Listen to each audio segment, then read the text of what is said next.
paradox of hedonism. The paradox of hedonism is one of those deeply unsettling truths we stumble upon when we least expect it. It's the kind of idea that hides in the background of modern life, quietly shaping our choices, quietly contradicting our instincts. At first glance, it seems harmless. Who doesn't want to be happy? Isn't happiness, after all, the very thing we're all seeking? But here's where the trouble begins. The paradox reveals that the direct pursuit of happiness often leads to its very opposite. The harder we try to catch it, the more it slips through our fingers. The more we chase pleasure, the more pleasure seems to elude us. It's as if happiness, when stalked like prey, senses the pursuit and flees into the trees. Imagine someone waking up every day with one goal: to be happy. They read books on joy, attend retreats, post inspirational quotes, surround themselves with only positive vibes. But after a while, they notice something strange. They feel emptier than before. The joy feels forced. The smiles feel hollow. The pursuit, so focused and relentless, has become a burden. Instead of lifting them, it weighs them down. This is the first sign of the paradox. When happiness is made into a goal, it begins to dissolve. The irony is sharp and cruel. Like trying to fall asleep by concentrating on sleep, the effort itself becomes the obstacle. This paradox touches on something ancient and unsettling. The philosopher John Stuart Mill, an early advocate of utilitarianism, once said that happiness comes best as a byproduct of other pursuits of art, truth, and love, not as a target itself. Viktor Frankl, a Holocaust survivor and psychologist, echoed this sentiment when he wrote that happiness must ensue, not be pursued. That's the key. It arrives like a shadow trailing behind your steps, not a spotlight shining in your face. The paradox doesn't say we shouldn't be happy. It says we can't force it. And that changes everything. The modern world encourages us to believe the opposite. Ads promise happiness through cars, clothes, vacations. Self-help gurus promise bliss if we only follow 10 simple steps. Entire industries are built on the illusion that happiness can be purchased, unlocked, consumed. But the paradox of hedonism stands there quietly in the corner, shaking its head. It tells us that the more we fixate on being happy, the more anxious and dissatisfied we become. The pursuit turns into pressure, and pressure is the enemy of joy. When happiness becomes a performance, a project, or a contest, we lose the very innocence that allows it to arise. This paradox reveals something uncomfortable about our inner world. It suggests that fulfillment isn't something we can command or demand. It's something that emerges, not from seeking, but from being. From immersion in life, in relationships, in challenges, in service. In those moments when we forget ourselves and our desires, joy has space to sneak in. Have you ever lost track of time in a conversation, or while painting, or walking through the woods? That timelessness is where happiness lives. It's quiet. It doesn't shout. And it certainly doesn't respond to force. The paradox of hedonism is often illustrated through the lives of those who appear to have everything: wealth, fame, beauty, endless opportunities for pleasure. And yet, so many of these individuals fall into cycles of emptiness, addiction, or despair. Because when every experience is selected purely for its pleasure value, it begins to lose meaning. Indulgence without purpose becomes noise. A diet of nothing but dessert, no matter how delicious, becomes sickening. And what's worse, it teaches us to expect happiness, to demand it. And when it doesn't come, we blame ourselves. This makes the paradox even more sinister. It doesn't just deny us joy, it convinces us we've failed. But there is another path, one that doesn't lead through the noisy market stalls of pleasure, but through the quieter alleys of purpose. When we devote ourselves to something beyond our own comfort, when we care for others, create something lasting, learn something difficult, we often find, to our surprise, that we feel deeply content, not because we were chasing happiness, but because we weren't. The joy arrived anyway, uninvited but welcome. This is the heart of the paradox. Happiness is not a goal to be hunted. It is a companion that joins us when we are not looking. This insight can change the way we live. It invites us to ask different questions, not what will make me happy, but what is worth doing, regardless of how it feels. Not how can I feel better, but how can I contribute, connect, grow. These questions don't guarantee pleasure, but they open a space in which joy can flourish. They lead us away from the self-conscious mirror of our desires and into the wide, living world around us. And in that shift from self to other, from seeking to serving, we find something deeper than happiness. We find meaning. And meaning, paradoxically, is often more sustaining than happiness. Because meaning can endure hardship. It can carry us through sorrow. It doesn't depend on mood or circumstance. And yet, in a beautiful twist, those who pursue meaning often find joy along the way, not because they were looking for it, but because they were immersed in life.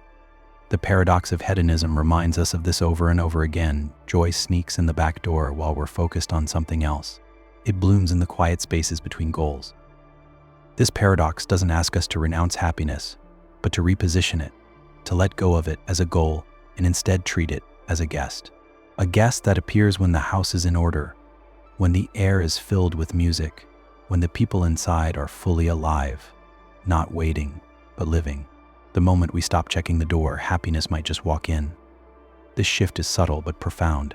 It's not about doing less. It's about doing differently. It's about realizing that pleasure is the echo, not the source. That fulfillment comes not when we focus on ourselves, but when we forget ourselves. Think of the times you've truly felt alive. They probably weren't moments of passive pleasure, but of connection, effort, surrender. A late-night talk with a friend. A project that consumed your attention. A spontaneous dance in the kitchen. These moments have no script, no manual, no strategy. They arise organically from presence. That's what the paradox teaches us. Stop scripting your joy. Stop trying to manufacture it. Instead, plant the seeds of meaning and let happiness grow like a wildflower, untamed and real. The paradox of hedonism challenges one of the most seductive lies of our age, that happiness is something we can capture and cage. It shows us that the very act of grasping makes us miss what we want. And in its place, it offers something harder but richer, the possibility of a life lived outward, not inward, of a life where happiness is not demanded, but discovered, where joy is not the spotlight, but the gentle light cast by something greater. In this paradox, we find not frustration, but a path of less striving, more being, less demand, more devotion. If we can learn to release the pressure to be happy, we just might notice that happiness is already there, waiting patiently in the silence, in the stillness, in the spaces we never thought to look. Not in the applause, but in the process. Not in the goal, but in the giving. Not in the having, but in the helping. It is not an object to be owned, but an atmosphere we create when our attention is sincere and our actions are aligned with something bigger than ourselves. This is the wisdom of the paradox. And once seen, it is hard to forget. The Mortality Paradox. The Mortality Paradox begins with something we all know but can never fully feel, the reality that we are going to die. It is a truth that hangs over our lives like a faint shadow, always present but rarely acknowledged. Intellectually, we understand it. We read obituaries, we attend funerals, we hear doctors speak of life expectancy and risk. We even speak of death casually with phrases like "when my time comes" or "life is short." But somewhere deep in our minds, we don't quite believe it. We live as if we'll live forever, plan as if time is unlimited, and behave as if death is a rumor rather than a certainty. That is the paradox. We know death is real, but we cannot make it feel real. Freud once said that it is impossible to imagine our own death. Try for a moment to picture what it would be like for you not to exist, not to be asleep, not to be unconscious, but to be absent from reality altogether. The mind recoils. It cannot form the image. Whenever we attempt to imagine our death, we sneak ourselves into the scene. We remain as silent observers, still aware, still present in some form.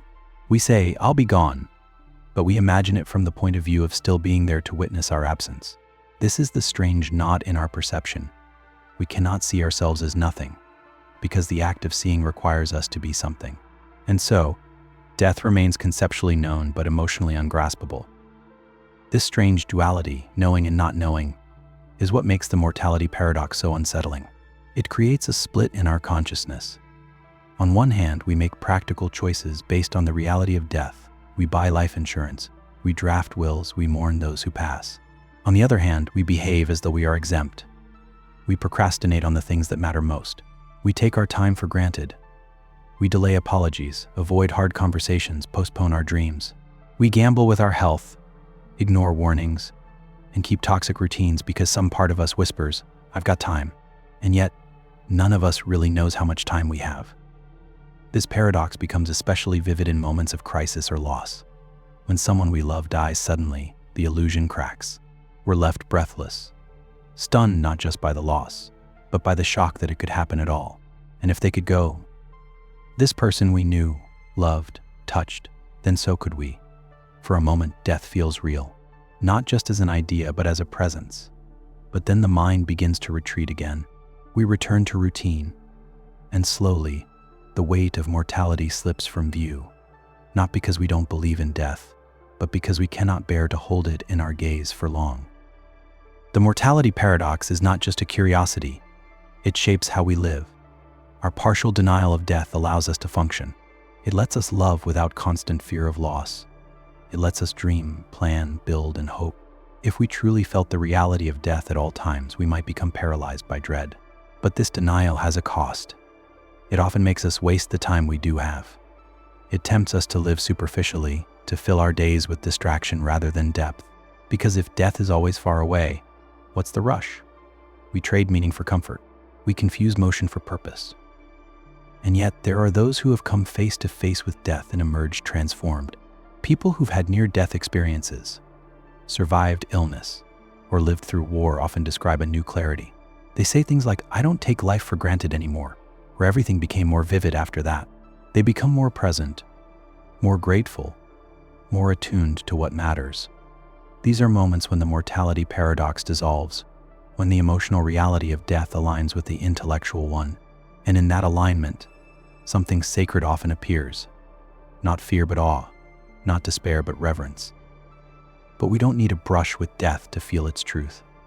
Sometimes the smallest reminders can pierce the veil. A gray hair, a funeral procession, a quiet moment at sunset when time feels fragile. These are cracks in the illusion, brief windows into the deeper fabric of existence. If we choose to linger in those moments, rather than rush past them, they can teach us.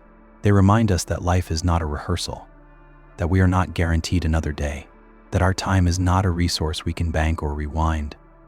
And in that reminder, something paradoxical happens. The awareness of death makes life more vibrant. This is the hidden gift inside the mortality paradox.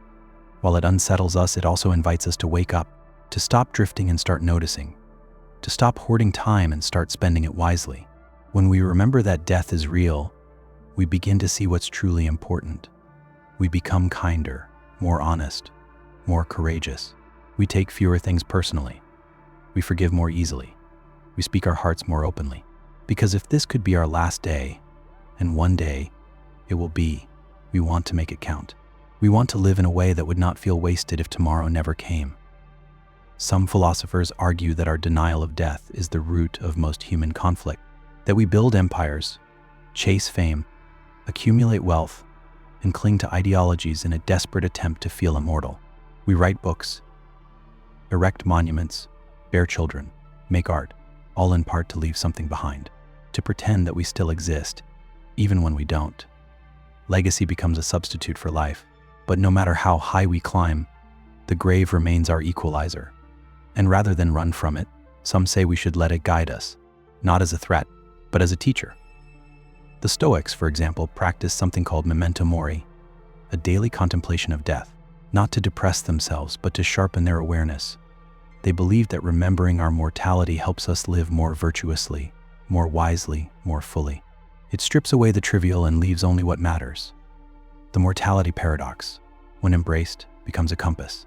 It tells us, don't wait. Love now. Forgive now. Create now. Be now. Because later is not promised, and regret is a heavy companion. At its core, this paradox is not about death. It's about how we live in the face of it. The tension between knowing we will die and feeling as though we won't creates a strange space, a space where meaning must be chosen. Because if life is finite, then every decision, every action carries weight. If we lived forever, nothing would be urgent, nothing would be rare. But because we don't, everything becomes precious, even the ordinary, especially the ordinary. A cup of tea, a shared laugh, a quiet walk. These are not small things. They are the fabric of a fleeting existence. This paradox also explains why time seems to move faster as we age. Children feel summers stretch on forever, but adults blink, and it's already autumn. This acceleration is not just perception, it's perspective. As we grow older, we become more aware of time's passage. Each year becomes a smaller percentage of our life, and the more conscious we become of the clock, the more it seems to slip through our fingers. The mortality paradox isn't just philosophical, it's personal. It lives in our memories, our milestones, our mirrors, and it whispers to us, not with menace, but with urgency, pay attention. So what are we to do with this paradox? Should we fear it? Ignore it? Fight it? Perhaps we are meant to hold the paradox, not solve it, to acknowledge that death is real, and yet live with joy, to carry the awareness of our impermanence like a candle, lighting the path but never burning the hands, to let the knowledge of death deepen our gratitude, not darken our hearts. This is the subtle art of living fully while knowing it won't last. In this light, death is not the enemy of life, it is its frame. It gives shape to our days. It gives urgency to our choices. It makes love more valuable because we know it will end. It makes beauty more piercing because we know it will fade. It makes time more sacred because we know it will run out. The mortality paradox is not a curse. It is a mirror. It shows us who we are and who we are not. It humbles us. It awakens us. It breaks us open so that we may feel. And maybe, just maybe, that's enough. Not to conquer death, but to see it clearly. Not to avoid it, but to learn from it. To stop pretending we are immortal, and instead start living as if we are not, because we're not. And that's what makes it beautiful. That's what makes it real. And that's what makes every moment worth everything. The repugnant conclusion. The repugnant conclusion is one of the strangest, most uncomfortable puzzles in moral philosophy. It doesn't rely on paradoxical wordplay or illusions. It strikes directly at the core of what we value in life and forces us to confront a possibility that feels deeply wrong, even if logic insists it might be right. The paradox begins not with a riddle, but with a question. What kind of future should we aim for? Should we want a world with fewer people living extraordinary lives, or a world with vastly more people whose lives are barely worth living? Most would instinctively choose the first, but under the logic of total utilitarianism, the second could be deemed better, and that's the repugnant part. The idea was most famously articulated by philosopher Derek Parfit. He proposed that if we're trying to maximize the total amount of happiness in the world, then adding more people who are just barely happy, even if their lives are bland, limited, or full of struggle, can, in the right numbers, outweigh the joy of a smaller population living amazing, flourishing lives. Mathematically, a billion people each experiencing a small amount of happiness might produce more total well-being than 10 million people experiencing deep joy. And so, utilitarian logic tells us the larger population is better, but something in us recoils. That's the heart of the paradox. Why does it feel so wrong? Because it undermines our moral intuition that quality of life should matter more than quantity. We don't want to fill the earth with mediocrity just because it adds up. We feel that life should be rich, meaningful, and joyful, not merely not miserable. But the repugnant conclusion confronts this feeling and tells us it's inconsistent with certain ethical frameworks. It shines a light on a conflict between utilitarian math and human dignity, and it forces us to ask, are we sure we know what better even means? Consider a thought experiment. Imagine a utopian society, let's call it World A, where 100,000 people live lives filled with purpose, joy, love, and depth. Now imagine World B, where there are 10 billion people, each living a life just barely above the threshold of being worth living. They are not in pain, but they have no richness, no deep relationships, no beauty or art, just survival and fleeting pleasures. According to total utilitarianism, World B might be better, because its sum total of happiness is higher. But would you choose to live there? Would you want your children to be born there? This is the paradox in action. The numbers say yes, but our hearts say no. The contradiction between those two answers is what makes this paradox so haunting. It doesn't just challenge our beliefs, it splits them. It shows us that logic, when followed strictly, can lead to outcomes that feel morally unacceptable. And it asks, what should we trust more, our emotional reactions or our reasoned principles? Most paradoxes puzzle us. The repugnant conclusion unsettles us. It forces us to question whether the moral frameworks we've built are stable. But the implications go far beyond philosophy. This paradox has real-world relevance. It affects how we think about global population, policy, economics, and environmental ethics. For example, should governments aim for population growth if it leads to a higher total amount of well-being, even if the average quality of life drops? Should resources be distributed to support more people living minimally acceptable lives or fewer people living fully? These questions are not hypothetical. They shape debates on everything from family planning to immigration to climate policy.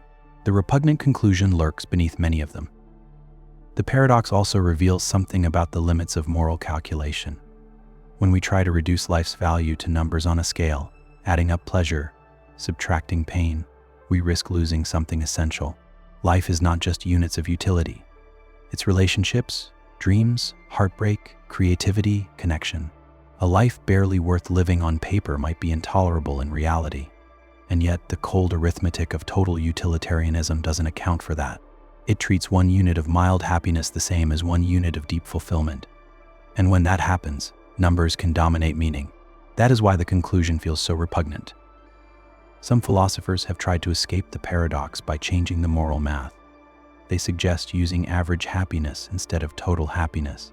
In this view, a smaller society with higher average well-being would be preferable. But this has its own problems. It leads to other strange outcomes, like the idea that adding happy people to the world can be bad if they lower the average, even slightly. It can suggest, bizarrely, that saving lives is wrong if those lives are only moderately good. In trying to avoid one paradox, we create others. Others have argued for critical-level utilitarianism, which suggests we should only count added lives as positive if their happiness exceeds a certain threshold.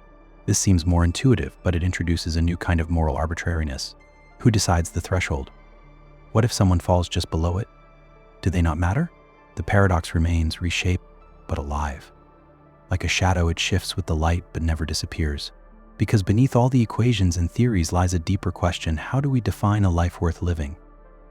And that question is not easy to answer. For some, a life of quiet peace and simple pleasures is enough. For others, life without art, beauty, and passion would feel empty. Different cultures, individuals, and philosophies define well-being in vastly different ways. So when we talk about maximizing happiness, we are also talking about whose definition of happiness we are using. The repugnant conclusion exposes this hidden subjectivity. It reminds us that moral philosophy often pretends to be universal, but rests on fragile assumptions about human experience. This paradox also challenges our views on the future. As technology advances and the planet becomes more crowded, we may face decisions about what kind of societies we want to build. Do we aim for massive populations living at subsistence level or smaller populations living in richness and balance? Do we treat life as something to be multiplied endlessly or something to be cultivated deeply? The repugnant conclusion suggests that pursuing endless growth in the name of total happiness may lead us somewhere we don't want to go. And yet, we cannot dismiss the logic entirely. There is something compelling about the idea that more happiness is better than less. If we can give someone a life that is worth living, isn't that good? Shouldn't we be glad they exist? This is where the paradox sharpens. It doesn't pit good against evil.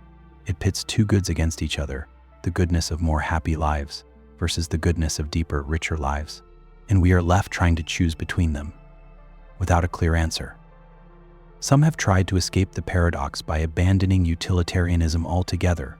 They suggest focusing on rights, dignity, or capabilities instead of utility.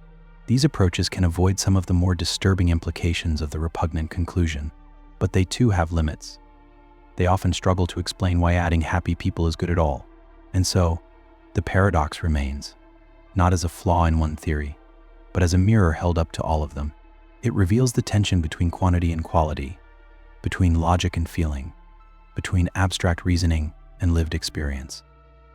In this sense, the repugnant conclusion is not just a problem in ethics. It is a meditation on the nature of value. It asks whether life has worth just by existing, or whether it must meet certain standards to be meaningful. It asks whether goodness is something that can be counted, or whether it must be felt. It asks whether our moral theories should align with our gut reactions or challenge them. And it reminds us that even the most careful reasoning can lead us into moral territory that feels alien.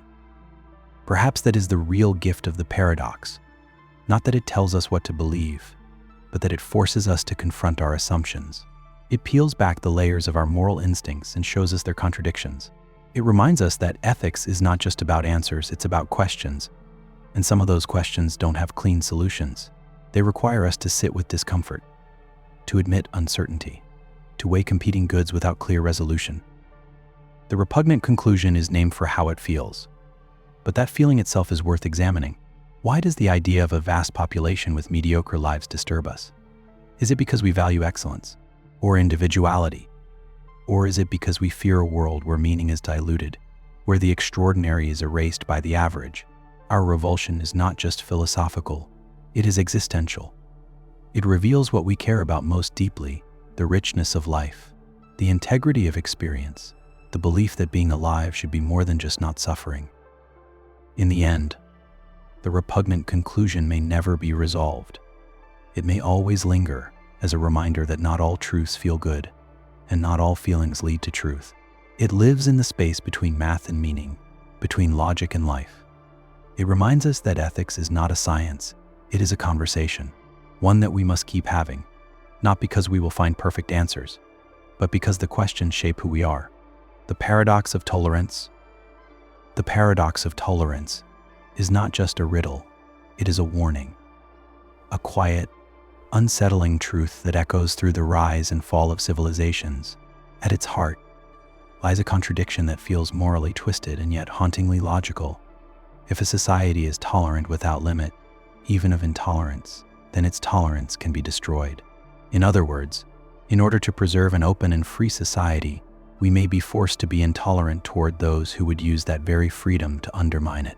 This idea, most famously articulated by philosopher Karl Popper, presents a moral dilemma that refuses to sit quietly in the background. It demands our attention. We live in a time when tolerance is praised as a virtue. We are taught to respect all voices, all beliefs, all differences. This openness is the foundation of liberal democracy, of civil discourse, of peaceful coexistence. But what happens when someone uses that freedom to promote hatred? What happens when voices rise that seek to silence others? Can we remain neutral in the face of ideologies that would crush neutrality itself? The paradox tells us no. Because to tolerate everything, including intolerance, is to open the door for tolerance to be destroyed from within. And that is the silent trap. To understand this, imagine a society where every view is allowed, no matter how extreme. Now imagine a group arises whose sole purpose is to dismantle that openness. They do not believe in equality. They do not believe in freedom of speech for all. They believe in control, in silencing, in domination. And they are allowed to speak, to organize, to recruit, all under the umbrella of tolerance. At first they are small, but tolerance gives them space, and space gives them power. Eventually their influence grows. And when they have enough power, they strike. The very society that allowed them to exist is now their victim. Tolerance, left unguarded, commits suicide. This is why the paradox matters. It isn't abstract. It's a pattern we've seen in history. In the early 20th century, democratic societies gave platforms to fascist and totalitarian movements in the name of free speech. These movements used that freedom to rise, and then dismantled democracy once they gained control. The Weimar Republic tolerated the Nazi Party. The Nazis tolerated no one. And in the end, millions paid the price. This is the dark lesson at the heart of the paradox. Sometimes, to protect freedom, we must draw lines. Not because we fear difference, but because some differences aim to destroy the very ability to differ. But this raises a difficult question. Who decides what is intolerant? Where do we draw the line? How do we avoid becoming the very thing we seek to guard against? These are not easy questions. If we ban ideas too quickly, we risk becoming authoritarian ourselves. If we allow everything, we risk inviting destruction. The paradox of tolerance is not a call for censorship. It is a call for discernment. It asks us to recognize that tolerance is not an absolute. It is a balance. And like all balances, it requires careful judgment. not blind adherence. Some fear that using force or restriction against intolerance will betray our core values, that it will make us hypocrites. But the paradox suggests that this fear, though understandable, is misplaced. Being tolerant does not mean being defenseless. Just as we protect freedom of speech, we must also protect the conditions that make free speech possible. That means preventing those who seek to shut others down from gaining the power to do so. Tolerance without limits creates a vacuum, and into that vacuum, extremism pours. Tolerance must defend itself, or it will not survive. Philosopher Karl Popper was clear: we should claim the right not to tolerate the intolerant, especially when they refuse to engage in rational discourse, and instead resort to violence or the incitement of hatred. This is not about silencing disagreement. It's about drawing a line when disagreement turns into destruction.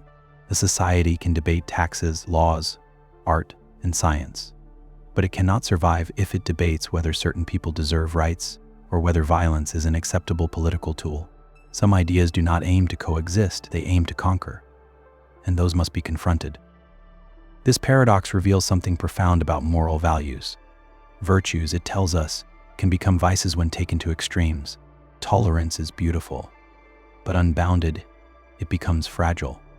Peace is noble, but if we refuse to resist those who threaten it, peace becomes an illusion. The paradox shows us that good things must be protected, not just celebrated, and that protection sometimes requires strength. This is an uncomfortable truth for societies that prize openness, but ignoring it does not make it less real. If we fail to recognize the paradox, we risk sleepwalking into collapse. And yet, the solution is not brute force. It is vigilance, education, discourse. We must create cultures that are not just tolerant but resilient, that can distinguish between dissent and destruction, that teach critical thinking, empathy, and historical awareness, that recognize hate when it hides behind free speech, that see the difference between a debate partner and a demagogue. The paradox is not telling us to shut doors, it is telling us to watch them, to know who is coming through, and what they intend to do once inside. In many ways, the paradox of tolerance is a mirror. It reflects back to us the fragility of the systems we take for granted. Democracy, freedom, openness, these are not default states. They are achievements, and achievements require effort to sustain. The paradox reminds us that values are not self-enforcing. If we want tolerance to thrive, we must actively uphold it. That means standing up to those who threaten it, not with censorship for its own sake, but with clarity, courage, and consistency. The paradox also forces us to examine our discomfort. Why do we hesitate to resist those who promote hatred? Why do we confuse moral clarity with moral rigidity? Why do we fear being called intolerant when we reject ideologies of cruelty? The answer lies in our desire to be good, to be fair, to be just. But the paradox teaches us that being good sometimes means saying no, that fairness does not mean neutrality, that justice includes protection, and that to defend the right to speak, we must sometimes silence the call to silence others. This tension is not just political, it is deeply psychological. Most people do not want to police ideas. Most want harmony. But harmony built on appeasing the intolerant is not peace, it is surrender. And the longer that surrender continues, the more damage is done. The paradox shows us the slow erosion of values when vigilance sleeps. It shows us that silence, too, is a decision, and that sometimes the failure to act is itself a kind of complicity. The paradox is not comfortable, but it is clear. So what do? We listen, we think, we draw lines not hastily, but wisely. We protect freedom, not by abandoning it, but by ensuring that those who enjoy it also respect it. We remember that tolerance is a structure, and like any structure, it needs boundaries, not to trap us, but to hold us, to give form to our freedom, to preserve the space in which difference can exist without fear. That is the true purpose of limits, not to suppress, but to safeguard. The paradox of tolerance doesn't ask us to become censors. It asks us to become stewards, stewards of a fragile gift, one that took generations to build, and that can be destroyed in a single generation of negligence. It reminds us that open societies are not inevitable. They are rare, and they are precious. And they depend not just on rules, but on responsibility, on the willingness to say, this we will allow, but that we will not. not because we are afraid of ideas, but because we value the freedom to have ideas at all. This paradox reaches into every sphere: education, politics, community, culture. It reminds us that hate does not begin with violence. It begins with words, repeated enough times, without resistance. It begins with the normalization of cruelty, the shrug of indifference, the hollow calls for balance in the face of imbalance. The paradox tells us that the first step toward protecting tolerance is noticing when it is being twisted, and the second step is having the courage to act before it's too late. In the end, the paradox of tolerance is not about restriction. It is about protection, not about silencing voices, but about ensuring that all voices can speak safely. Not about punishing views, but about recognizing when views seek to punish others. It is a call to balance, to wisdom, to responsibility. It is a paradox because it asks us to hold two truths at once. That tolerance is essential, and that tolerance has limit. To deny either is to risk everything. And so we sit with the paradox, not to solve it, but to understand it, to let its quiet discomfort guide us, to remember that even virtues, left unchecked, can lead us into danger. The paradox of tolerance is not a flaw in our values. It is a test of our maturity. A society that can hold this tension, that can defend openness without becoming closed, that can resist hatred without becoming hateful, that is a society worth building. The Abilene Paradox. The Abilene Paradox is not about deception in the traditional sense. It's not about someone deliberately hiding the truth. Instead, it's about a strange and quiet kind of self-deception, shared, multiplied, and lived out by entire groups of people who all believe they are alone in their disagreement. It is a paradox of silence, of assumption, of the human fear of standing out. It begins with one person holding back their true feelings, convinced that everyone else supports an idea they themselves oppose. But the twist is everyone else is doing the same. And so, the group collectively agrees to something that none of its members actually want. The name comes from a story told by management theorist Jerry B. Harvey. On a scorching summer afternoon in Texas, a family is sitting on a porch, quietly trying to stay cool. One member casually suggests they all drive to Abilene, a town miles away, for dinner. No one really wants to go, but each thinks the others are enthusiastic. So, to avoid conflict or seem difficult, they all agree. Hours later, tired, sweaty, and dissatisfied, they return home. One by one, they admit that none of them wanted to go to Abilene in the first place. They just thought everyone else did. That's the paradox. A collective decision that nobody individually supports. The Abilene Paradox is disturbing because it reveals how fragile our communication really is. We assume groups work by consensus, that ideas rise and fall on their merits. But this paradox shows that fear of disagreement can override authenticity. People stay quiet, nod along, and smile politely, even as their inner voice protests. They don't want to rock the boat. They don't want to be the odd one out. And so, the boat sails steadily toward disaster, powered not by conviction, but by shared misbelief. This paradox is not limited to families. It appears in boardrooms, classrooms, relationships, and governments. A team might launch a product everyone secretly believes will fail. A group of friends might agree to plans that no one is excited about. A company might pursue a strategy that leaves every executive uneasy, but none of them speak up. Each person believes their concern is the minority view, and they suppress it to avoid tension. But in truth, the concern is shared, and the silence, not the dissent, is the outlier. The Abilene Paradox exposes the power of perceived consensus. It shows how we confuse silence for agreement, and it warns us about the cost of that confusion. Because when everyone hides their truth to maintain harmony, the result is not unity, it's collective misery. Decisions are made that satisfy no one. Time, energy, and resources are wasted. And worst of all, the group believes it has no one to blame but itself. What makes this paradox even more haunting is its emotional undertone. It's not about ignorance or incompetence, it's about fear. Fear of rejection, fear of disapproval, fear of being seen as negative, difficult, or disruptive. And so, people choose the safety of conformity over the risk of honesty. But that safety is an illusion, because avoiding conflict in the short term often creates deeper conflict later on. Resentments build, frustrations simmer, trust erodes, and what began as an attempt to protect the group ends up undermining it. At its heart, the Abilene Paradox is a paradox of communication. not the lack of it, but the avoidance of real communication. The kind that requires vulnerability, courage, and the willingness to be wrong. Groups fall into this paradox not because they can't talk, but because they won't say what they really think. The result is a kind of ghostly consensus, hollow, performative, and self-defeating. The group believes it is united, but it's united only in pretending. This paradox challenges a comforting belief that if people disagree, they will speak up. In truth, many won't, especially when they care about harmony, or hierarchy is involved, or the stakes feel uncertain. The paradox thrives in politeness, in deference, in the spaces where power goes unquestioned. And because it hides behind good intentions, like cooperation and respect, it often escapes notice until damage has already been done. That's what makes it so insidious. But the Abilene Paradox is not hopeless. It can be interrupted. It begins to unravel the moment someone speaks their truth. The moment one person says, "I'm not sure I agree with this," or "Do we really want to do this?" The illusion starts to fade. Often, that single moment of honesty reveals a chorus of silent agreement.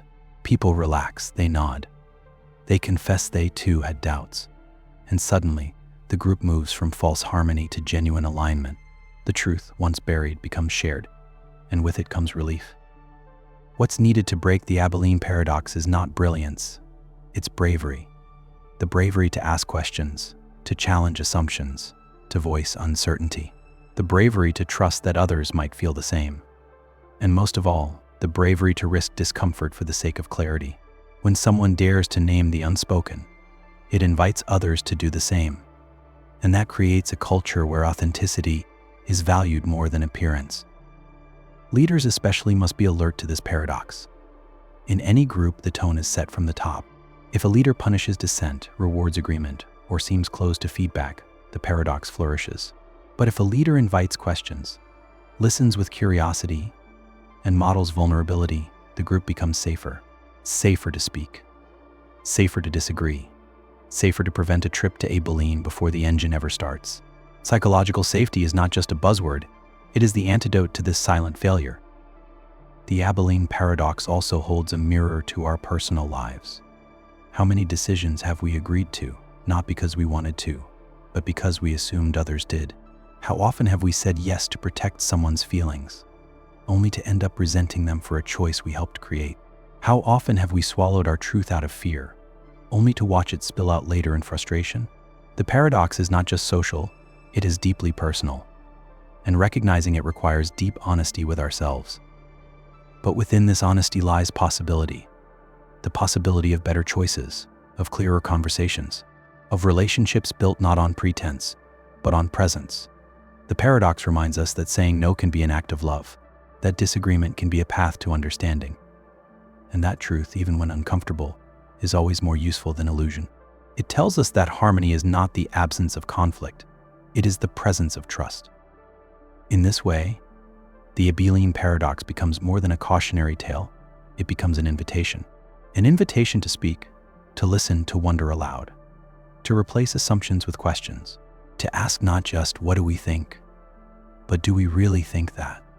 To pause before agreeing and consider what silence might be hiding. In this space, something remarkable happens. Groups become wiser, decisions become stronger, and people feel seen. The paradox will always exist because we are human. We care what others think. We want to belong, but we also want to be honest, to be heard, to be free. The path forward lies not in choosing one over the other, but in holding both, in learning to speak with kindness and courage, in learning to listen beyond words, and in creating spaces where it's safe to say, "I'm not sure this is right," without fear of being wrong. So the next time you feel that familiar discomfort, the twinge of hesitation before saying yes, pause. Ask yourself, am I going to Abilene?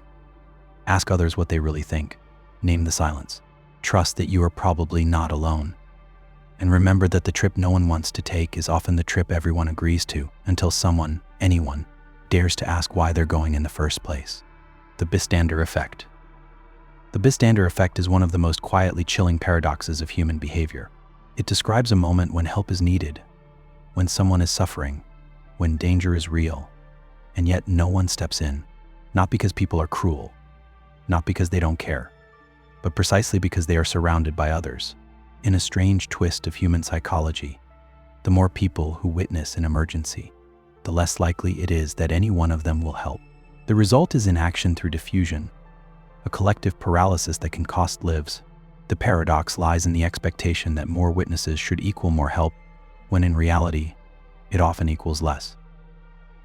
This phenomenon was brought to public attention in 1964 after the tragic murder of Kitty Genovese in New York. According to early reports, dozens of neighbors heard or saw parts of her attack, yet no one called the police in time. Although the details have since been debated, the shock of the story gripped the public. How could so many people do nothing? How could an entire community fail to act? Psychologists John Darley and Bibb Latané later studied the pattern, coining the term bystander effect to explain what they observed. And what they found was deeply unsettling. Responsibility doesn't grow with the number of people it scatters. The mind plays a quiet trick. When you're alone and see someone in trouble, the responsibility is yours. There is no one else to act, so the burden is clear. But when you're in a crowd, the mind shifts. It assumes that someone else will do something. Someone more qualified. Someone closer. Someone braver. And as everyone waits, nothing happens. Each person feels a little less responsible, not because they are uncaring, but because responsibility has been diluted into silence. The more eyes, the less action. The more potential heroes, the fewer real ones. This paradox is not just theoretical. It plays out in everyday life. A person collapses on a busy street. Dozens of pedestrians glance, pause, and then keep walking. A scream echoes through an apartment complex. Lights turn on, then off. No one calls. A child is bullied in a school hallway. Students stand nearby, some watching, some looking away. Each one believes someone else will say something. But the silence stretches, and the suffering continues. The bystander effect does not require cruelty, only passivity. And that is what makes it so disturbing. It reveals something about the fragility of moral behavior. We like to think of ourselves as good people, and we probably are. But goodness, it seems, is context sensitive. We imagine that in a moment of crisis, we would act heroically, that we would be the one to step forward. But studies show otherwise. When surrounded by others, even the kindest people can freeze. It's not cowardice, it's confusion. A kind of psychological fog that sets in when cues are missing and no one else moves. The silence becomes a script. And without realizing it, people begin to follow it. At the heart of the bystander effect is something called pluralistic ignorance. When no one else reacts, we assume the situation must not be serious. We take our cue from others, even if they are just as unsure as we are. Everyone looks around, sees no alarm, and interprets the stillness as permission to remain still. But each person is interpreting others, who are interpreting them. A loop of inaction driven not by apathy, but by assumption. And in that loop, time ticks by. And sometimes it runs out. This paradox forces us to examine our assumptions about groups. We are taught to believe in safety in numbers, that being surrounded by others protects us, that crowds deter harm. But the bystander effect shows the opposite can happen. In some cases, the crowd becomes a cloak, not for the perpetrator, but for Pisher. Everyone assumes someone else will intervene. Everyone waits. And so, the presence of many becomes the absence of action. Safety in numbers becomes danger in dispersion. But the bystander effect is not inevitable. It is a tendency, not a destiny. And once we become aware of it, we can begin to undo it. The first step is to recognize that responsibility can vanish if it is not claimed. In a group, the bravest thing someone can do is speak, point, act, not because they have the perfect words or the perfect plan, but because action breaks the illusion. It tells others this is real. This matters. We must respond. And often, once the silence is broken, others follow. One person stepping forward gives others permission to do the same. There's a powerful story in this paradox, a quiet heroism that doesn't involve capes or grand gestures. Sometimes saving a life begins with a question, "Are you okay?" Or a sentence, "Call 911," or a movement stepping toward, not away. In those small moments, the tide can shift. What felt like a frozen crowd can warm into humanity. But it requires someone to break the spell of stillness, to reclaim the responsibility that the group wants to dissolve. The paradox also invites reflection on how we build our communities. In a world where people feel increasingly anonymous, where neighbors don't know each other's names, where busyness replaces connection, this effect thrives. But in places where people feel seen, where relationships are real, the effect weakens. When we know the person beside us, we are more likely to act.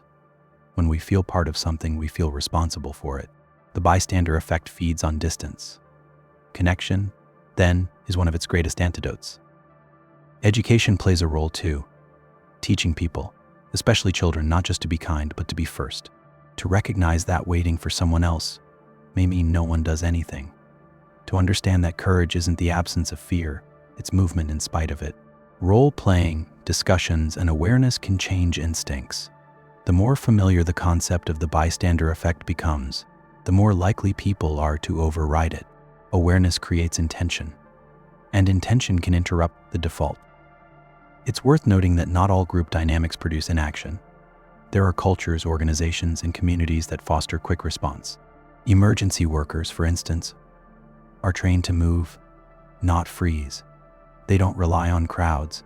They act as if they are the only one responsible, even when others are present. This mindset can be cultivated, not just for emergencies, but for everyday moments. Someone being harassed, someone struggling, someone in distress. The choice to be the one who helps, regardless of who else is around, is a choice that can be practiced. The bystander effect also has a metaphorical dimension. It's not always about emergencies. Sometimes it's about injustice, inequality, cruelty, or suffering on a larger scale. And again, the temptation is to look around, to see who else is speaking up, to assume that someone more informed or more powerful will act. But the principle remains: silence multiplies. And often the person you're waiting on is waiting on you. The bystander effect becomes a mirror, asking each of us, what am I not doing because I think someone else will? And that's where its power lies, not in blame, but in awareness. In the realization that doing nothing is not always neutral. That passivity, in the presence of harm, becomes complicity. That every second we delay because we assume someone else is handling it, we risk becoming part of the silence. But the moment we step forward, we change the script. And that is no small thing. The bystander effect is disturbing, not because people are evil, but because good people can freeze. It's disturbing because it shows how behavior isn't just about what we value, but where we are, who we're with, what we assume. It reminds us that morality is not a fixed trait. It's a context-dependent decision. And that decision must be made again and again, especially when the room is full and the silence is loud. But like all paradoxes, it carries a lesson, a chance to choose differently, to move when others pause, to speak when others hesitate, to remember that the presence of others does not lessen our responsibility, it multiplies it. Because in the end, we are not just bystanders to the suffering of others. We are participants in the world we shape through our silence or our speech, through our inaction or our courage. And so, the next time you find yourself in a crowd and something feels wrong and your mind whispers that someone else will handle it, pause, take a breath, and remember this paradox. Because sometimes the person who acts is not the one with the most power or knowledge. It is simply the one who remembers that waiting is a choice and chooses instead to respond. The paradox of compassion.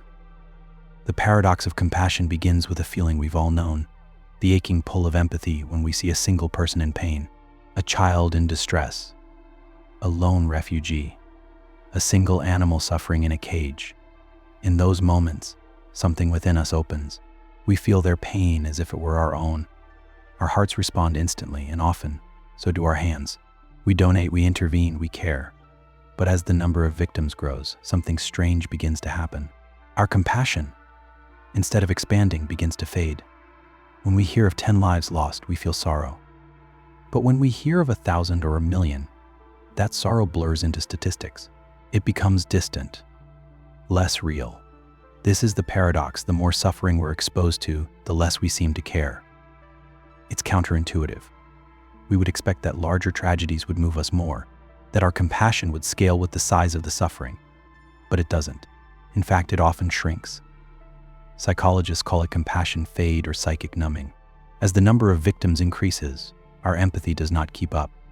We become overwhelmed, emotionally disconnected. Our hearts, so quick to respond to one, seem to shut down when confronted with many. We begin to care less, not because we are cruel, but because we are human. This paradox reveals a limitation in the way our minds are wired. Evolution shaped us to respond to individuals, to faces, to stories. In our early history, we lived in small groups. Empathy evolved as a tool for cooperation within those groups. It helped us bond, protect, and survive. But it was never built for scale. It was never meant to process thousands of lives at once. And so, when we're asked to care about multitudes, our systems overload. The data becomes abstract, the stories become blurry, and our emotional circuits go dark. You may have noticed this in yourself. A single photo of a starving child can stir something deep in your chest, but when you hear that millions of children go hungry worldwide, the feeling becomes vague, muted by the sheer size of the number. This is not a flaw in your character. It is a feature of human psychology, but it leads to a strange and disturbing conclusion. We are often less moved by mass suffering than by individual pain, not because the suffering is less, but because our minds cannot hold it. This is what makes the paradox of compassion so troubling. It means that in the face of greater need, we may offer less help, that the larger the tragedy, the harder it is for us to respond. It means that policies, charities, and calls for action that focus on statistics may inadvertently dull our empathy, that the more urgent the crisis, the less emotionally connected we feel.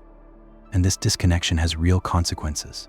It affects how we allocate resources, how we set priorities, how we respond to global emergencies.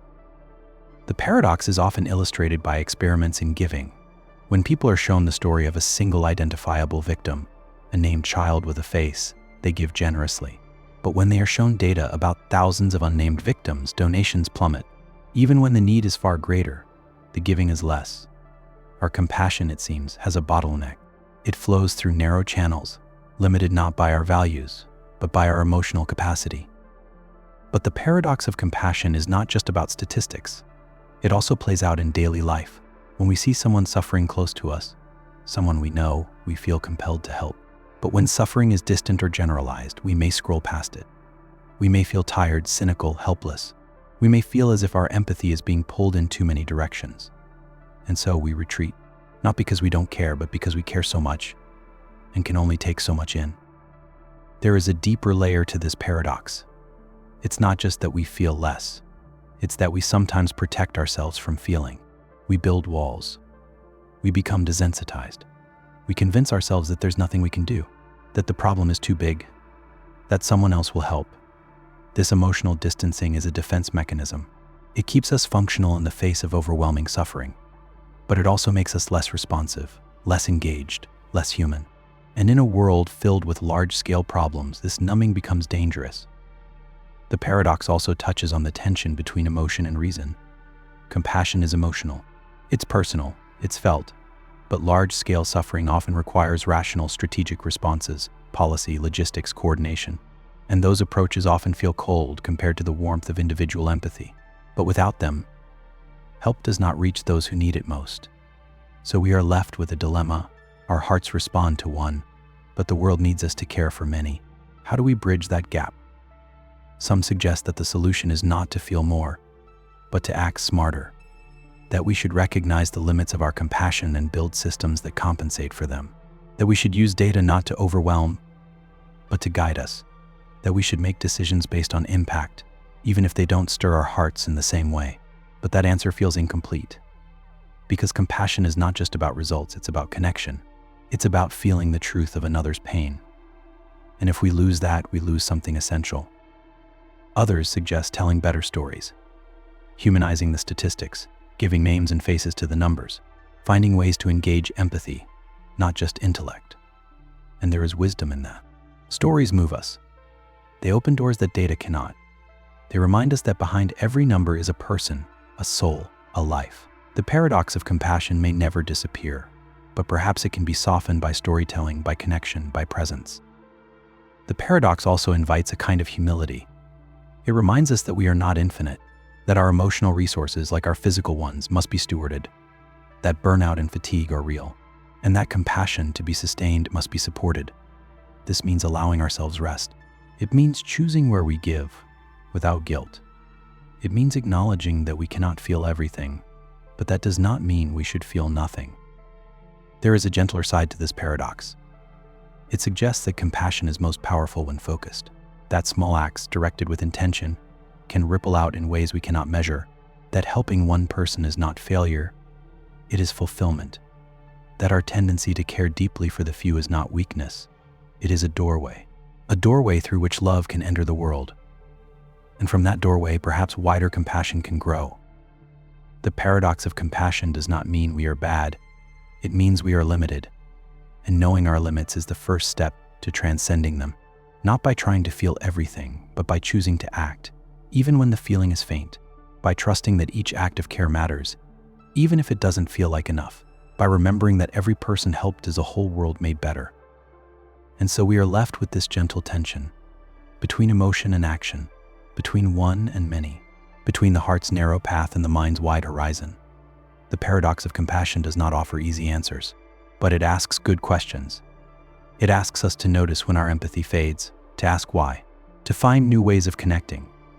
It asks us to turn toward suffering, not all of it, but some of it, the part we can reach, the part we can hold. Because in the end, compassion is not about feeling everything. It is about choosing not to look away, not from all things, but from something. One person, one cause, one moment, and then acting, not perfectly, not completely, but with love. The paradox tells us that we won't always feel enough, but it reminds us that we can still do enough. That care is not a feeling, it is a practice. And in that practice, we find hope. The Evolutionary Altruism Paradox. The Evolutionary Altruism Paradox asks a haunting question. If evolution is about survival of the fittest, why do we help others at a cost to ourselves? Why would a soldier throw himself on a grenade to save his comrades? Why would a mother starve to feed her child? Why would a stranger donate a kidney to someone they've never met? These acts don't make immediate evolutionary sense. Natural selection favors traits that increase an organism's own chance of survival and reproduction. Yet altruism, genuine, self-sacrificing help, seems to work in the opposite direction. This is the paradox. Selflessness has survived inside a theory built on selfishness. Darwin himself noticed the problem. He called it one of the most serious challenges to his theory of natural selection.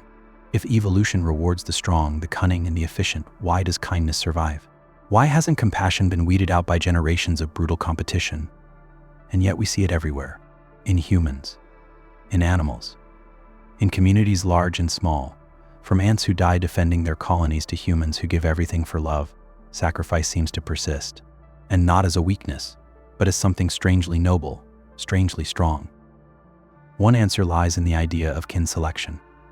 Perhaps we help others because they carry our genes.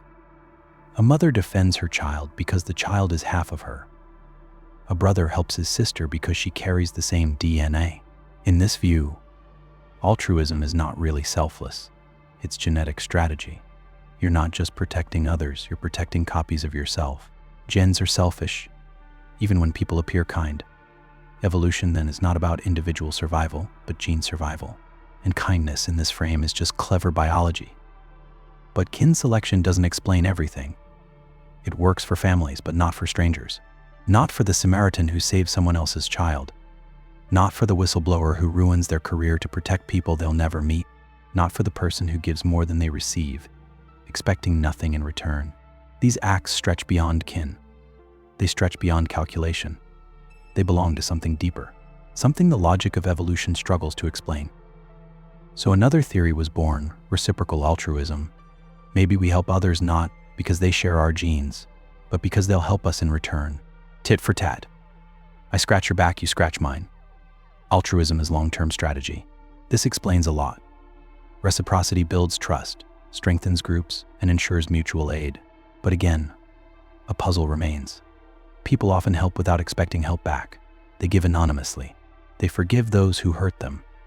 They give even when the cost is final. This is the true heart of the paradox. Evolution, by its classical rules, should not favor traits that reduce an organism's reproductive success. Yet altruism, true, self-sacrificing, no strings attached altruism, sometimes does exactly that. It sends soldiers into danger.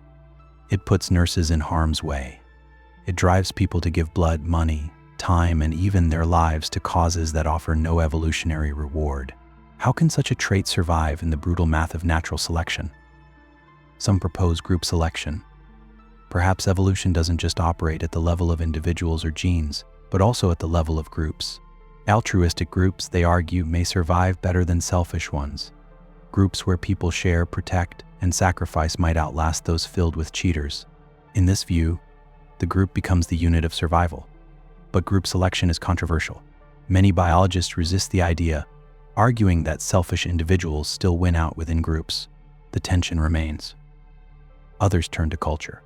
Maybe altruism is not an evolved instinct, but a learned behavior. Societies reward kindness. Religions teach compassion. Parents model sacrifice.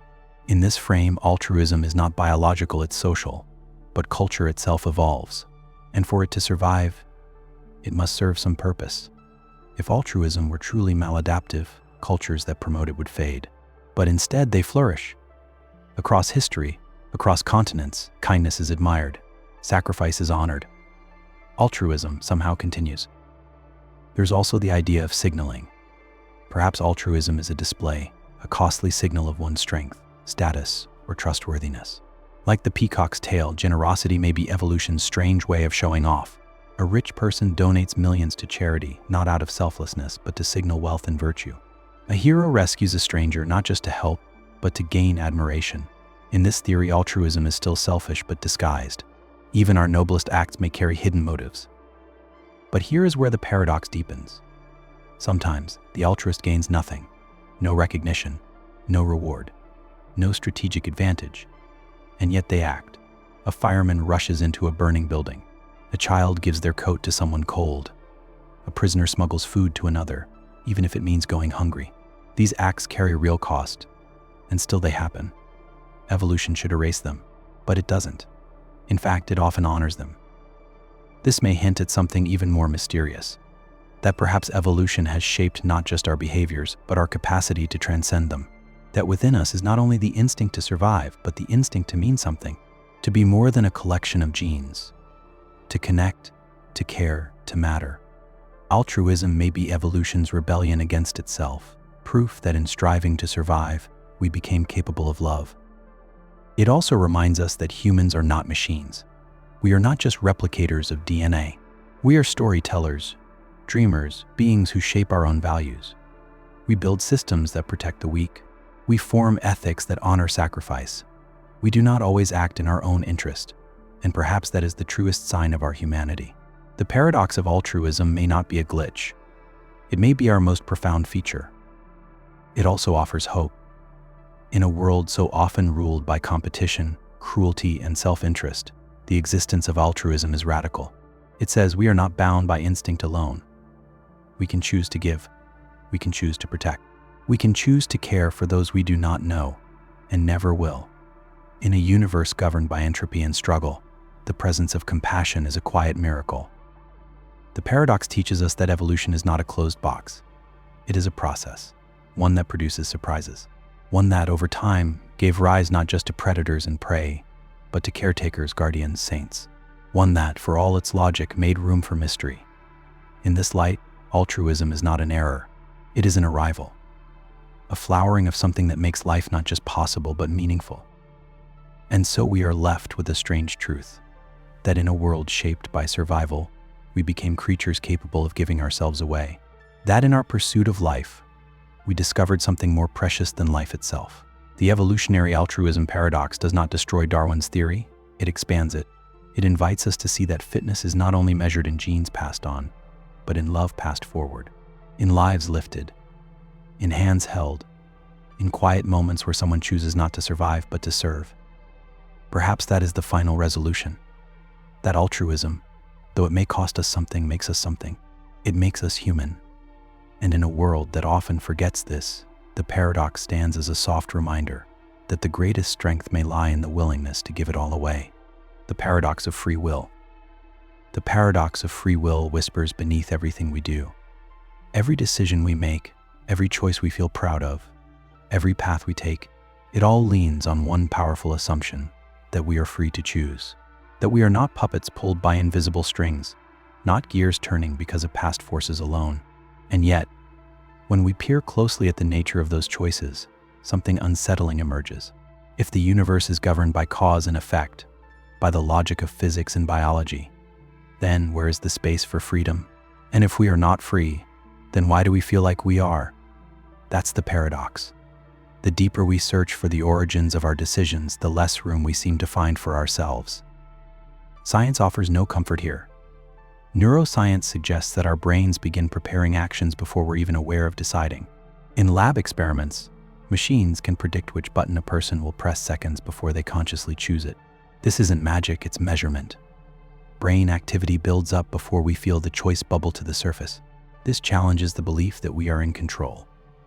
If our neurons fire before our will engages, then who or what is really making the decision? And physics offers another kind of trap. If the universe is deterministic, meaning every event has a cause, and that cause has another cause, then everything that happens, including every thought you think, was always going to happen. The atoms in your brain follow the same laws as falling rocks and orbiting moons. That would mean your decision to speak, to stand, to stay silent, was baked into the structure of the universe from the beginning. It feels like freedom, but it may just be a chain reaction. But if we reject determinism and say the universe is random, that doesn't save free will either. Randomness doesn't equal freedom. If your thoughts are the product of quantum randomness or chaos, they're not really yours in a meaningful way. They're just unpredictable. A rolling dice doesn't have free will. It's just subject to chance. So we face a dilemma. If everything is determined, our choices are illusions. If everything is random, our choices are accidents. Either way, the self feels like a bystander. And yet we feel free. Deeply, instinctively, unshackably free. We feel responsible for our actions. We feel guilt when we harm others. We feel pride when we act with courage. Our entire legal and moral systems are built on this sense of agency. We don't punish people for being pushed, we punish them for choosing to push. So if free will is an illusion, then everything we believe about justice, ethics, and identity begins to fracture. Some thinkers try to escape the paradox with compatibilism. They argue that free will can exist even in a deterministic universe, so long as we define it differently. Free will, in this view, isn't magic. It's just acting in accordance with your own motives and desires without external coercion. You're free if no one's holding a gun to your head. You're free if your actions arise from you, even if you are ultimately shaped by forces beyond your control. This version of freedom is humble. It doesn't promise cosmic independence. It only asks that you are the author of your story, even if the ink was mixed long before you held the pen. But others aren't satisfied with this compromise. They argue that true freedom must involve the ability to have done otherwise, that if you couldn't have chosen differently, you weren't truly choosing at all. And this kind of freedom, called libertarian free will, seems incompatible with the physical world as we know it. There's no room in the equations of motion for a ghost in the machine. No empty space in the web of causality for a sovereign self to step in and steer. The paradox runs deeper than science. It pierces philosophy, religion, even consciousness itself. Some religious traditions demand free will to explain sin, virtue, and salvation. If we're not free, then moral responsibility dissolves. But other traditions, like certain branches of Buddhism, suggest that the self is an illusion, and that what we call free will is merely the arising and passing of conditions. So even in spirituality, the debate remains. Are we agents, or are we waves in the ocean, rising and falling without control? This paradox has consequences. If we're not free, can we be blamed? If the criminal had no real choice, is punishment just revenge? If the addict's decisions were shaped by trauma, genetics, and brain chemistry, is it fair to say they chose their path? And yet, if we discard all responsibility, how do we preserve meaning? How do we uphold dignity, reform, and justice? The paradox of free will is not a puzzle to solve, it's a tension to live with, a tightrope between determinism and accountability. Some neuroscientists argue that even if our conscious mind isn't the initiator of action, it may still play a role in shaping behavior. We can train habits. We can reflect, imagine, delay, and refine. The conscious self may not be the king, but perhaps it's a trusted advisor. a slow editor shaping the fast instincts of the unconscious mind, a layered dialogue between thought and impulse, between biology and imagination. Other thinkers suggest that the concept of free will may be outdated, that instead of asking whether we are free, we should ask what we mean by freedom. Do we want the ability to do anything at all? Or do we want coherence between our values and our actions? Maybe real freedom is not about infinite choice, but about alignment, living in tune with what matters to us, being the kind of person we hope to be, even if the road to becoming that person is paved by causes we did not choose. There's a strange comfort in this paradox too.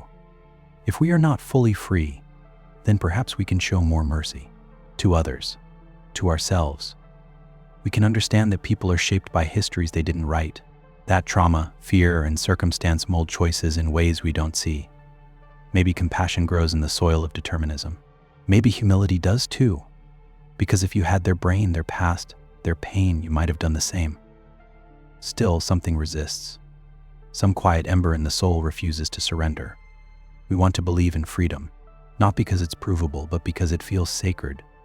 The moment a person stands up and says, "No more," or "I will try again," or "This is who I choose to be," that moment feels real, powerful, authentic. It may be an illusion, but it is an illusion we live by. The paradox of free will, then, is not a trap. It's a mirror. It asks us what kind of creatures we want to be.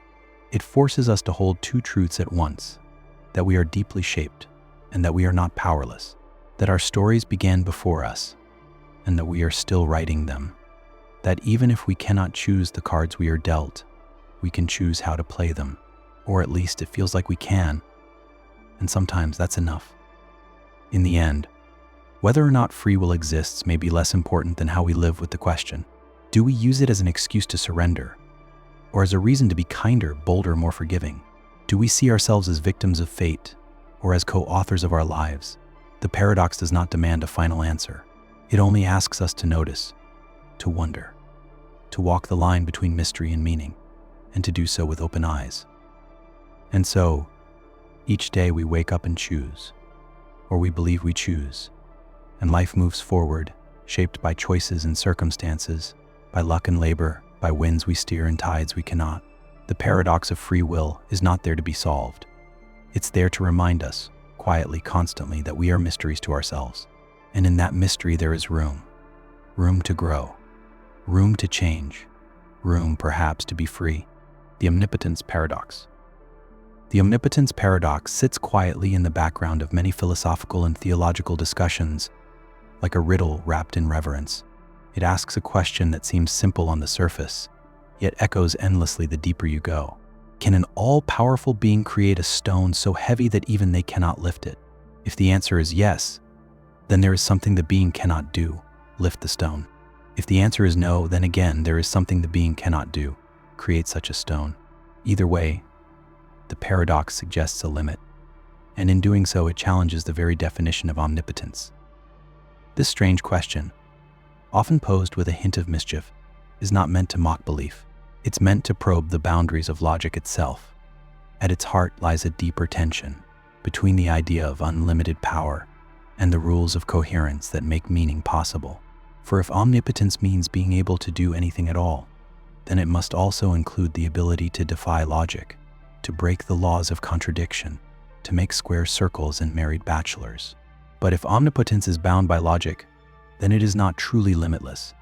It is constrained, and that is the seed of the paradox. Some philosophers attempt to resolve the puzzle by refining the definition. They suggest that omnipotence does not mean the ability to do the logically impossible. A contradiction, they say, is not a thing. It's nonsense dressed as a question. Asking for a stone so heavy an omnipotent being cannot lift it is like asking for a round triangle. It sounds like a request, but it contains no real content. It collapses under its own absurdity. Therefore, they argue, omnipotence remains intact, because it was never about doing the incoherent. It was about doing all things that can be done. But not everyone finds this answer satisfying. If an omnipotent being cannot create contradictions, then isn't logic itself more powerful than the being? Does reason become a cage, even for the divine? And if so, then what does it mean to be truly all-powerful? These questions are not about stones and lifting. They are about the limits of language, the structure of reality, and the nature of divinity itself. The paradox holds a mirror to our understanding, asking not only what God can do, but what we can even mean when we speak of infinite power. Others approach the paradox from a different angle. They suggest that omnipotence might include the ability to transcend contradiction, that an infinite being might not be bound by the same rules as finite minds, that what looks like a paradox to us might not be a problem at all from a divine perspective. This view often appears in mystical traditions, where logic is seen as a tool, but not the final authority. In this light, the paradox becomes less of a trap and more of a doorway, opening into mystery. Yet there is a danger in allowing omnipotence to swallow contradiction. If anything is possible, including logical nonsense, then everything becomes unstable. Meaning dissolves, reason collapses, and with it, so does any coherent idea of agency, choice, or responsibility. If an omnipotent being can both exist and not exist, both lie and tell the truth, both punish and forgive at once, then what remains? If power includes the power to unmake logic, then it also unravels trust. It leaves us with a chaos too deep to contemplate. This is the tension. On one side, omnipotence is ultimate freedom, unbound, unchained, absolute. On the other, the necessity of structure, of consistency, reason, and meaning. The paradox of omnipotence is not merely a clever word game. It forces us to ask whether power without limits is even a coherent concept, whether a being who can do absolutely anything could also choose not to exist, could create a world where they are not God, could make evil good and truth false. At some point, we begin to lose our footing. Perhaps the paradox also reveals something about the human mind, that we are drawn to infinity but cannot grasp it, that we try to wrap our finite understanding around concepts that stretch beyond our frame. When we speak of omnipotence, we often project human power onto a cosmic scale.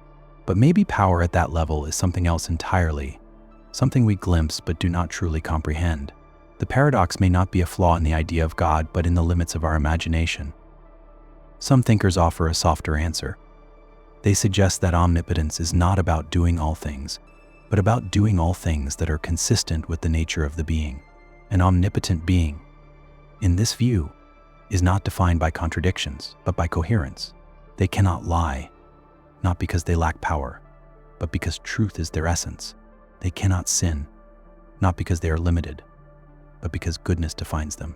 Omnipotence, then, is not wild force, it is perfect alignment, power with integrity, will without chaos.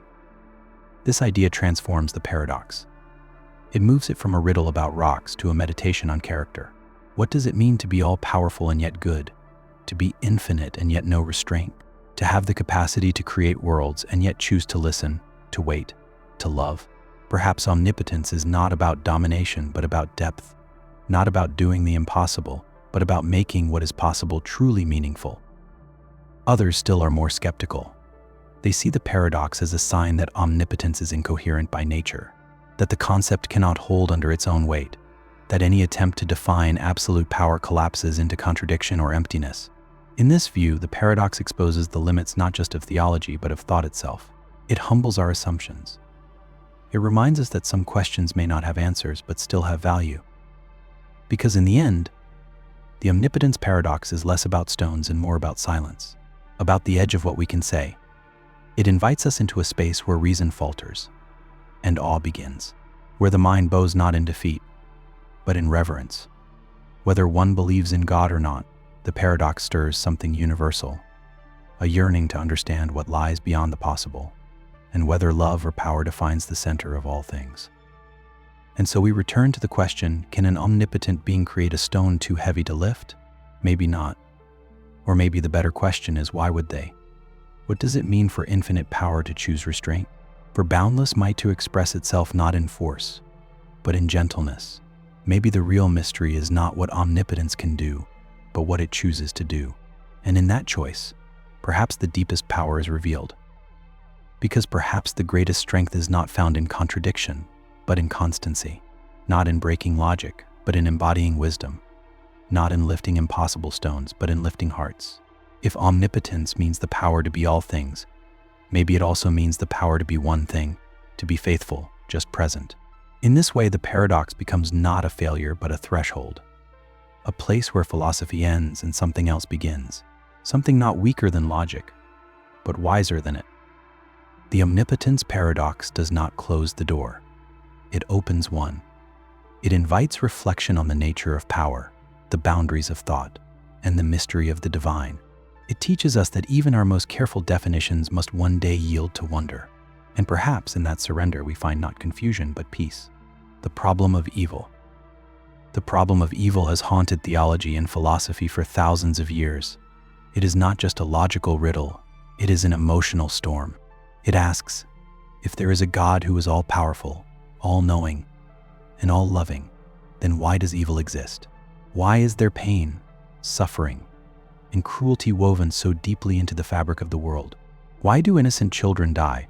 Why do good people suffer? And why does injustice flourish while silence echoes from the heavens? These questions are not just asked in books. They are whispered in hospital rooms, shouted in war zones, and sobbed into pillows at night. They are questions not of curiosity, but of anguish. The classical form of the problem presents a stark triangle. If God is all-powerful, then he could prevent evil. If God is all-knowing, then he would know how to prevent it. And if God is all-good, then he would want to prevent it.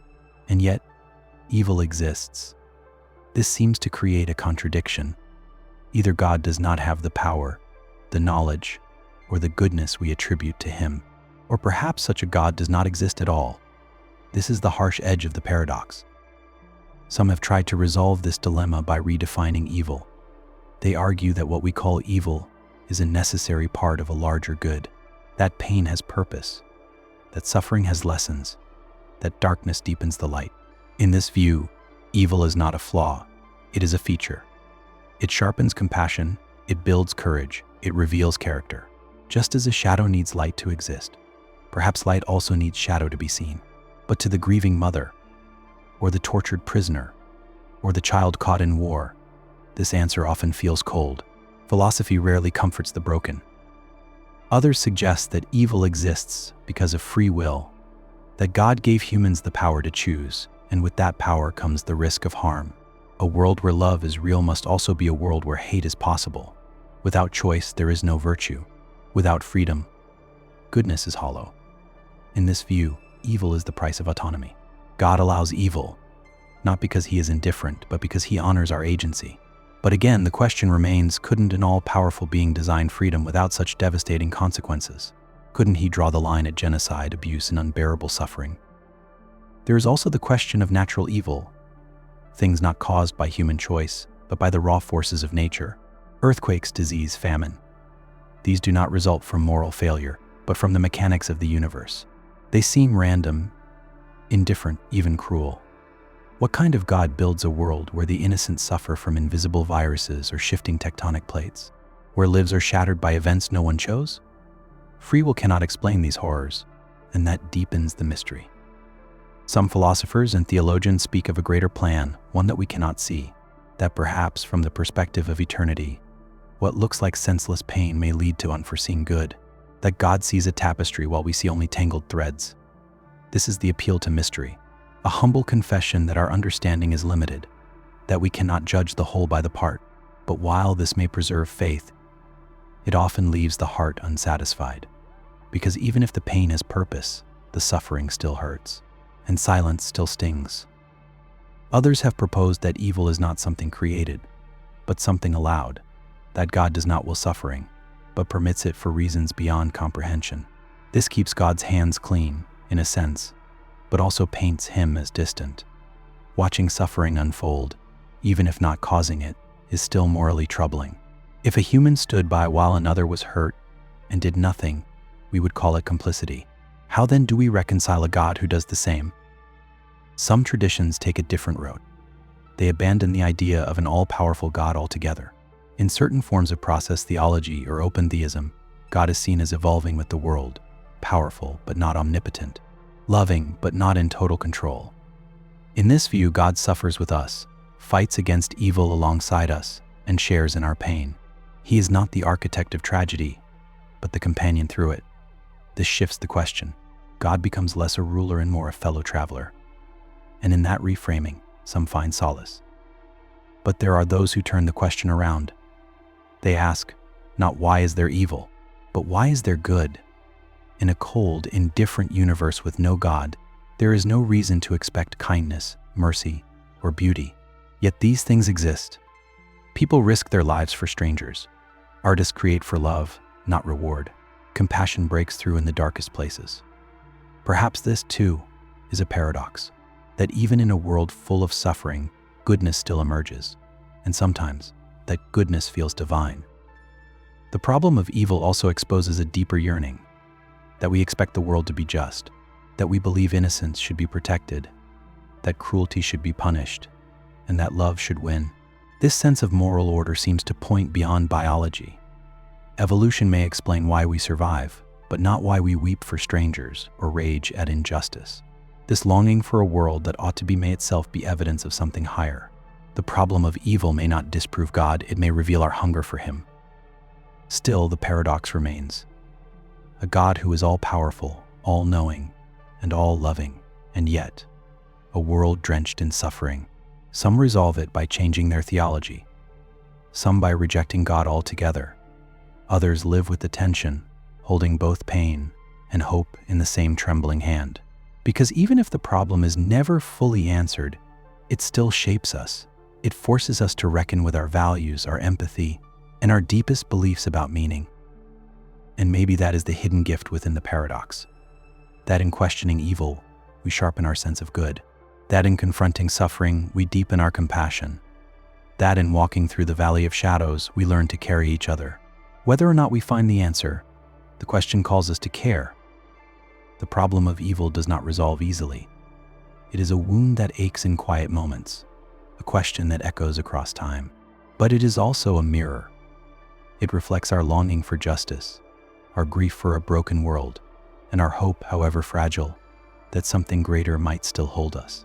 It reminds us that we are not numb, that we feel, we ache, we search, and in that searching, perhaps we draw closer not to answers, but to understanding. The White Bear Paradox. Try not to think of a white bear. Don't picture its fur. Don't imagine its black eyes blinking in the snow. Don't let it step into your mind. The moment this command is given, something strange happens. The white bear appears, uninvited. It lingers, no matter how hard you try to push it away. This is the White Bear Paradox. The more you try not to think of something, the more powerfully it insists on being thought. Thought suppression backfires. It twists inward. It pulls the forbidden idea closer. It is the mind rebelling against itself. This paradox was famously studied by psychologist Daniel Wegner in the late 1980s. He asked participants to spend 5 minutes verbalizing their thoughts, while trying not to think about a white bear. If the image popped up, they were to ring a bell. The bells rang often. Even when they weren't supposed to think about it, the white bear intruded. And in a second phase, when they were allowed to think freely, the white bear returned with even greater force. Repression had primed the mind. What was suppressed now surged forward. The implications of this are profound. It suggests that our minds are not wholly obedient, that thoughts don't simply follow orders. We like to believe we control what we think, but the White Bear Paradox shows that control is an illusion. Trying not to think of something makes it more likely to dominate your inner world. The forbidden becomes fixated. And this effect shows up not only in psychology labs, but in real life too. Think about trying to fall asleep. You tell yourself not to worry, you try to push away a stressful thought. But the more you resist, the more awake you become. The thought loops louder, its edges sharpen. This is the white bear again, cloaked in anxiety. Or consider heartbreak. You tell yourself to stop thinking about the person you lost. You try to distract yourself. But they return in dreams, in flashes, in memories. The very act of trying to forget becomes its own kind of remembering. The paradox reveals a glitch in the human mind. Suppression leads to obsession. Avoidance strengthens attention. It's as if our mental systems contain a double agent. One part tries to filter thoughts out, while another part watches for signs of their return. And that watcher, that monitoring mechanism, keeps the unwanted thought close, just in case it needs to be pushed away. Ironically, this watchful eye ensures the very presence it was meant to erase. It becomes a loop, monitor and suppress, until the thought becomes magnetic. This has deep consequences for mental health. People with anxiety, obsessive-compulsive disorder, and depression often report intrusive thoughts they can't control. And the more they try to silence these thoughts, the more intrusive they become. It creates a cycle of resistance and recurrence, a battle between the thinker and the thought. The paradox makes the mind feel like an enemy, but perhaps it's not an enemy, just misunderstood. Because the white bear paradox doesn't mean we are helpless. It doesn't mean thoughts must rule us. It means we need a different approach. Not force, but acceptance. Not resistance, but curiosity. Mindfulness teaches this well. Instead of trying to push the thought away, we notice it. We name it. Ah, here is the white bear again. And then we return to the breath. Over and over. Not as a way to fight, but as a way to loosen the grip. Acceptance doesn't mean liking the thought. It means letting go of the struggle with it. This shift changes everything. Because when we stop wrestling with the mind, it often softens. The white bear loses its sharpness. The forbidden thought loses its urgency. Like a guest ignored at the door, it grows quieter. Suppression adds energy. Acceptance takes it away. This is the quiet wisdom at the heart of the paradox. That some things dissolve not by force, but by presence. Not by pushing out, but by letting be. The white bear paradox also touches on a broader human truth. We are often haunted by what we try to escape. The more we run from fear, the more it chases us. The more we deny grief, the deeper it burrows. The more we suppress desire, the stronger it flares. There is a kind of psychological gravity at work, and perhaps, underneath it all, a longing to be seen. Even our unwanted thoughts want acknowledgement. Even our shadows want light. This paradox speaks to the illusion of control, that we can command our inner world with sheer will, that we can dictate which thoughts deserve space. But the mind is not a machine. It is more like weather. Thoughts arise and pass like clouds. Some are dark, some light. Some linger, some drift. We don't blame the sky for the storm.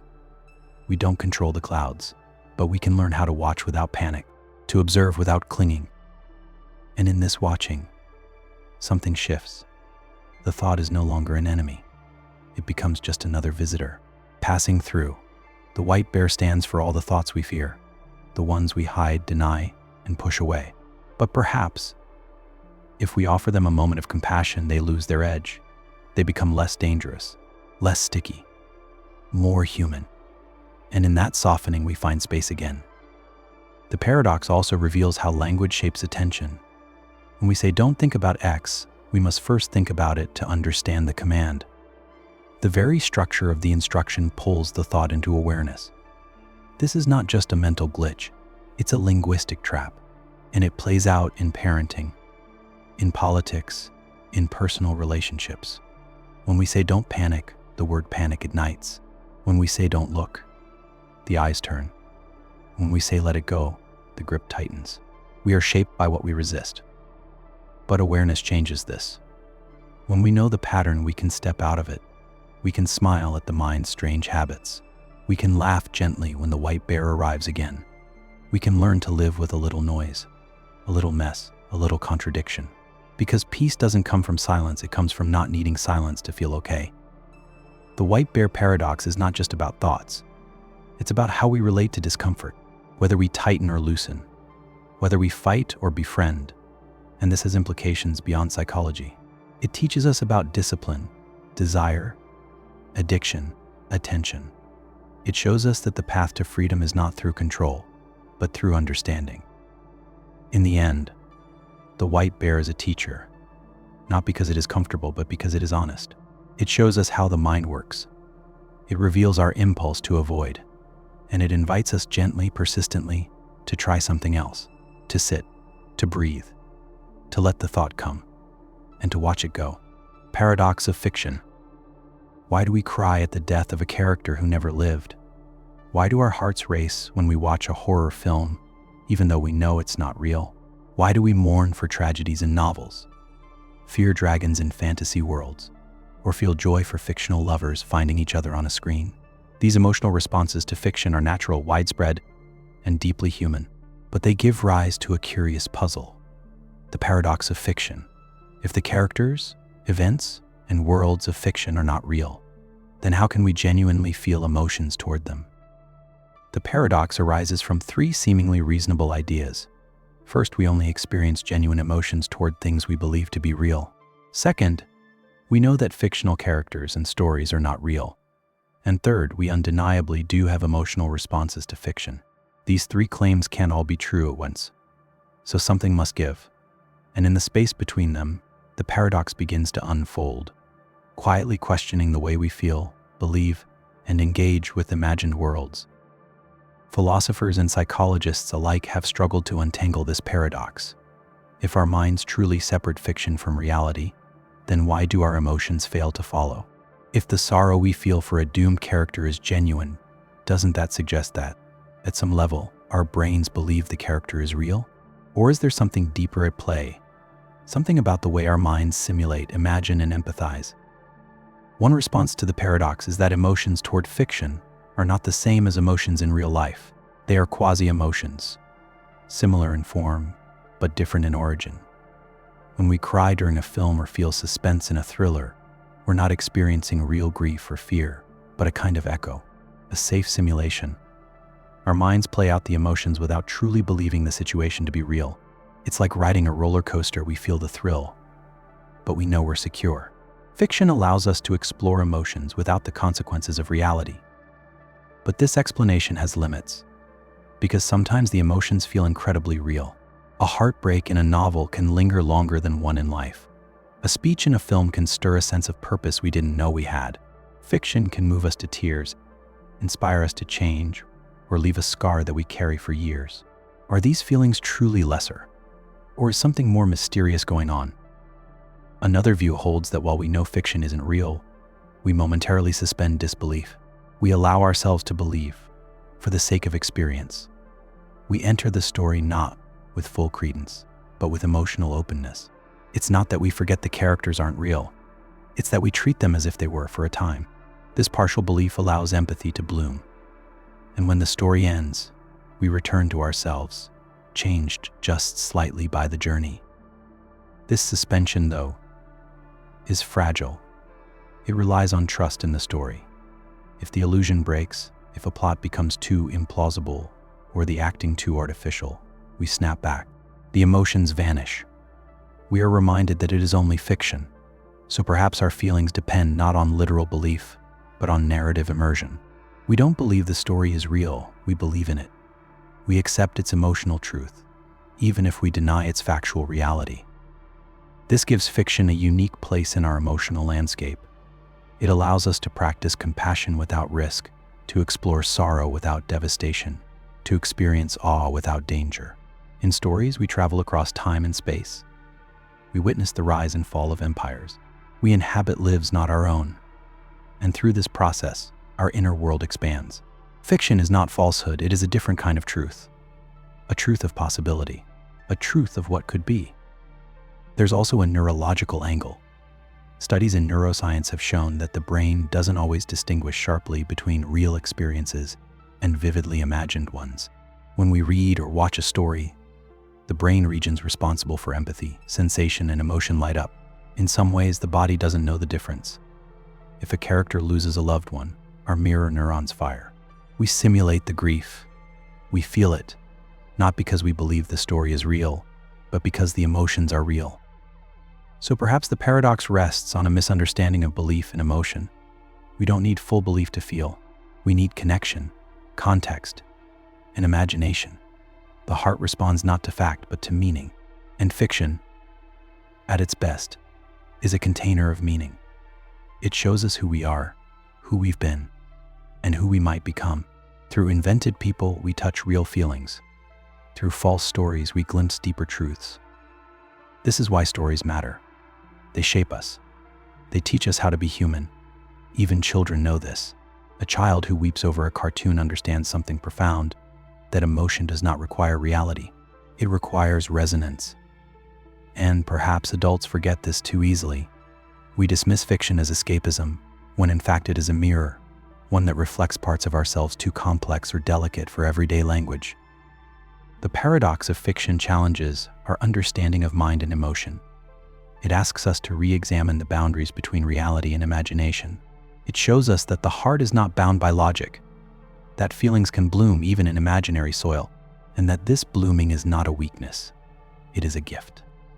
Because when we love a fictional character, we are practicing love itself. When we fear for them, we are training our empathy. When we grieve with them, we are learning how to hold sorrow.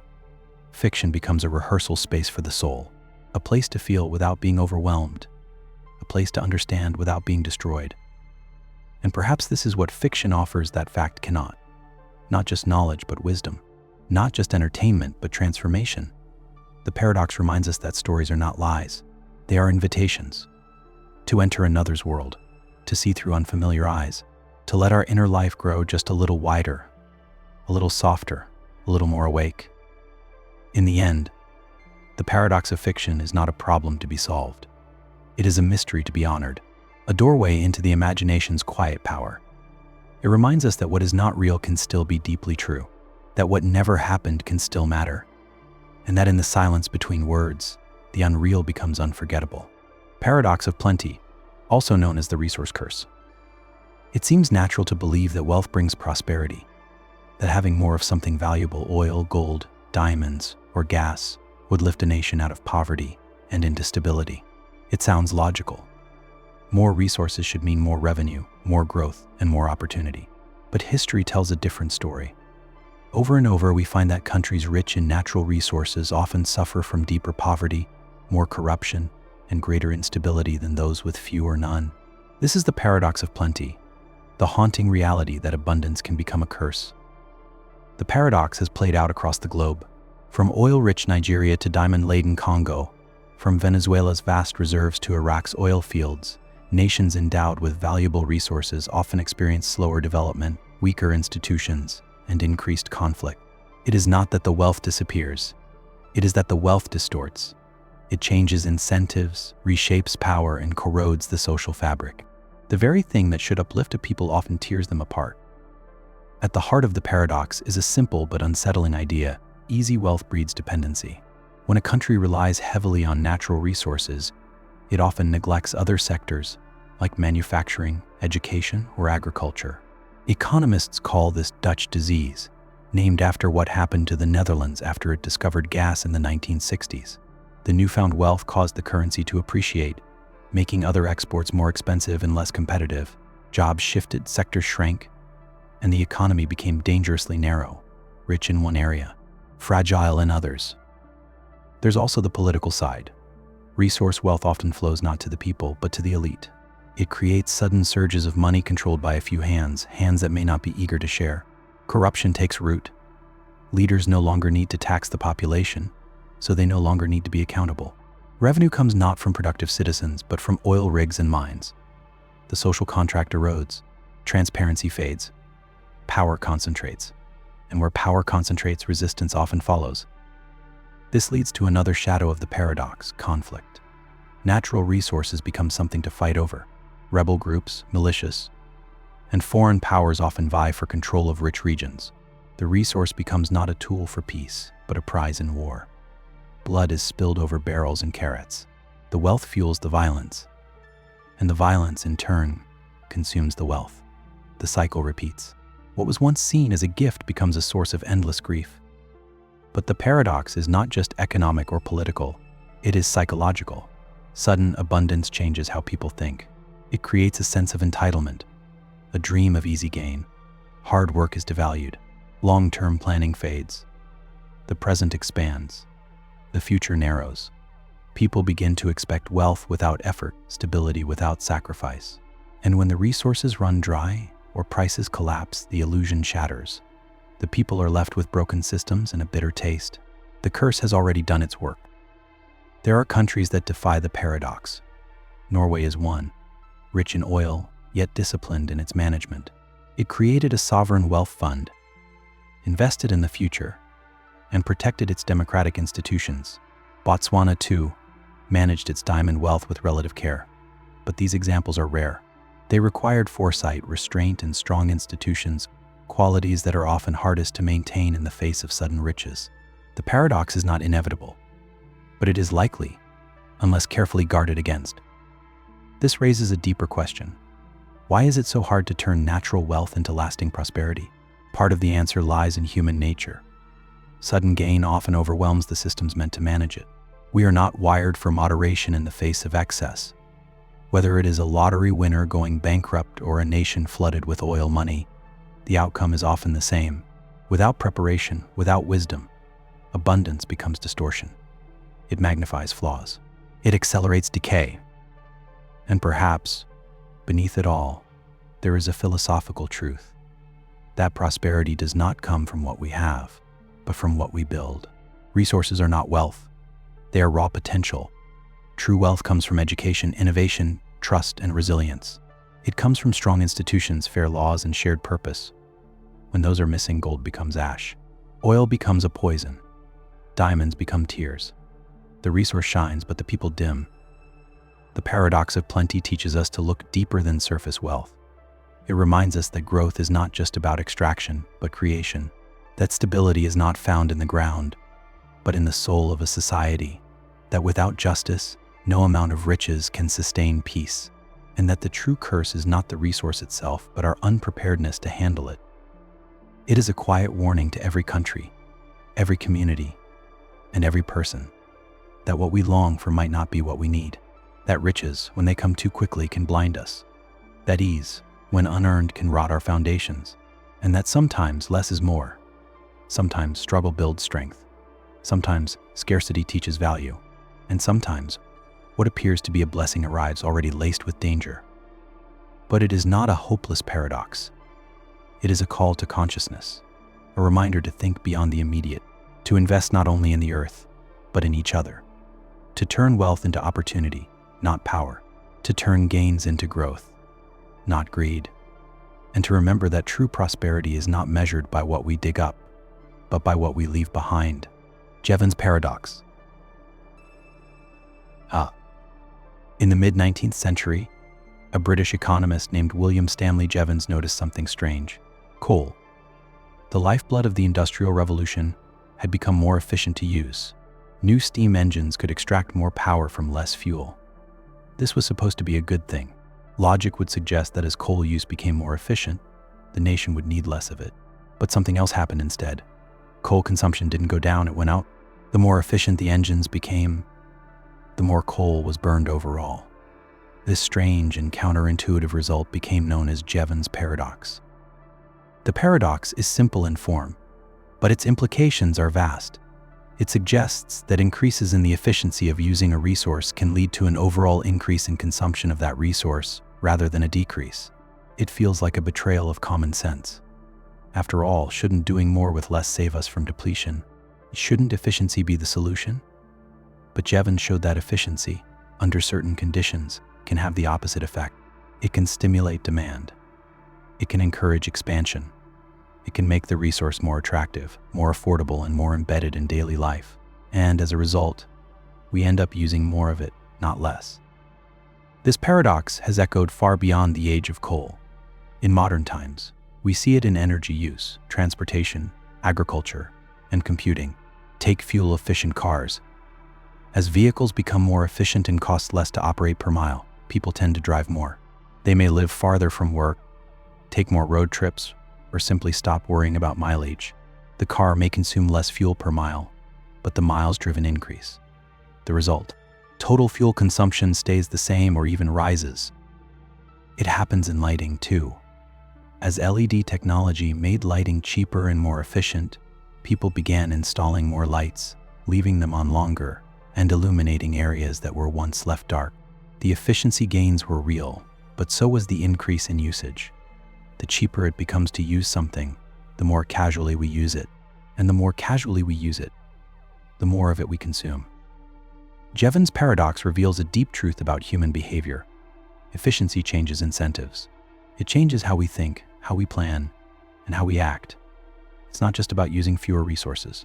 It's about what happens to demand when things become easier, cheaper, or more powerful. And this is where the paradox cuts deepest, because it forces us to confront a difficult reality. Efficiency is not the same as sustainability. This distinction matters more than ever. In a world facing climate change, resource scarcity, and ecological collapse, efficiency has become a kind of mantra. We are told to make engines cleaner, factories leaner, homes smarter, and we do. But if these gains are not paired with restraint, with conscious limits, they can backfire. The Jevons Effect turns our victories into illusions. It masks the problem behind technical progress. It says you're doing better, but it hides the rising curve of total use. The paradox also speaks to our emotional relationship with convenience. As things become easier to use, we stop noticing their cost. We drift into unconscious consumption. We stop asking, do I need this? And instead ask, can I afford it? If the answer is yes, we proceed. The cost per unit has dropped, but the total volume has swelled. Our lives fill with devices, screens, travel, data, and waste, and the planet bears the weight. But Jevons Paradox is not a moral judgment. It is an observation, a mirror held up to our patterns.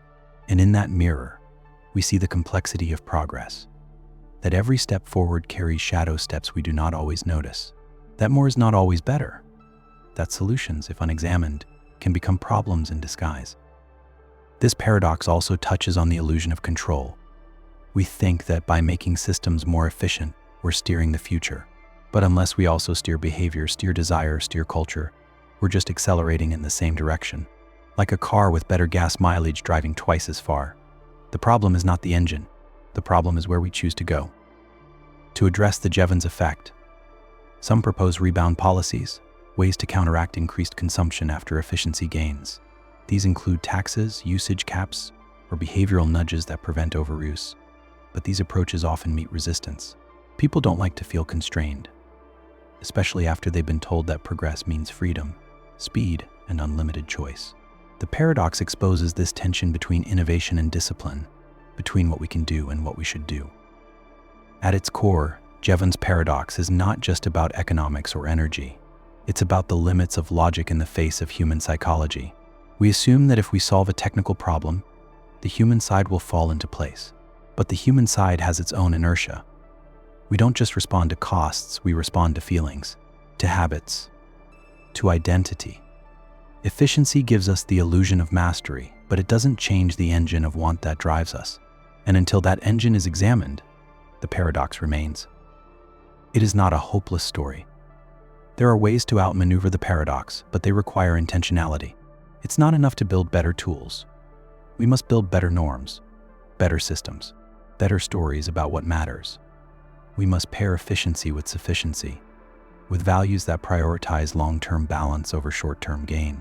This means thinking not just in terms of how much can we do, but how much is enough. Some cultures already embrace this. Traditions that value moderation, practices like minimalism or voluntary simplicity. These philosophies resist the seduction of more. They ask us to pause, to reflect, to decouple worth from consumption. And perhaps this is the true lesson hidden in Jevons' insight, that the solution to overuse lies not in more power, but in more awareness.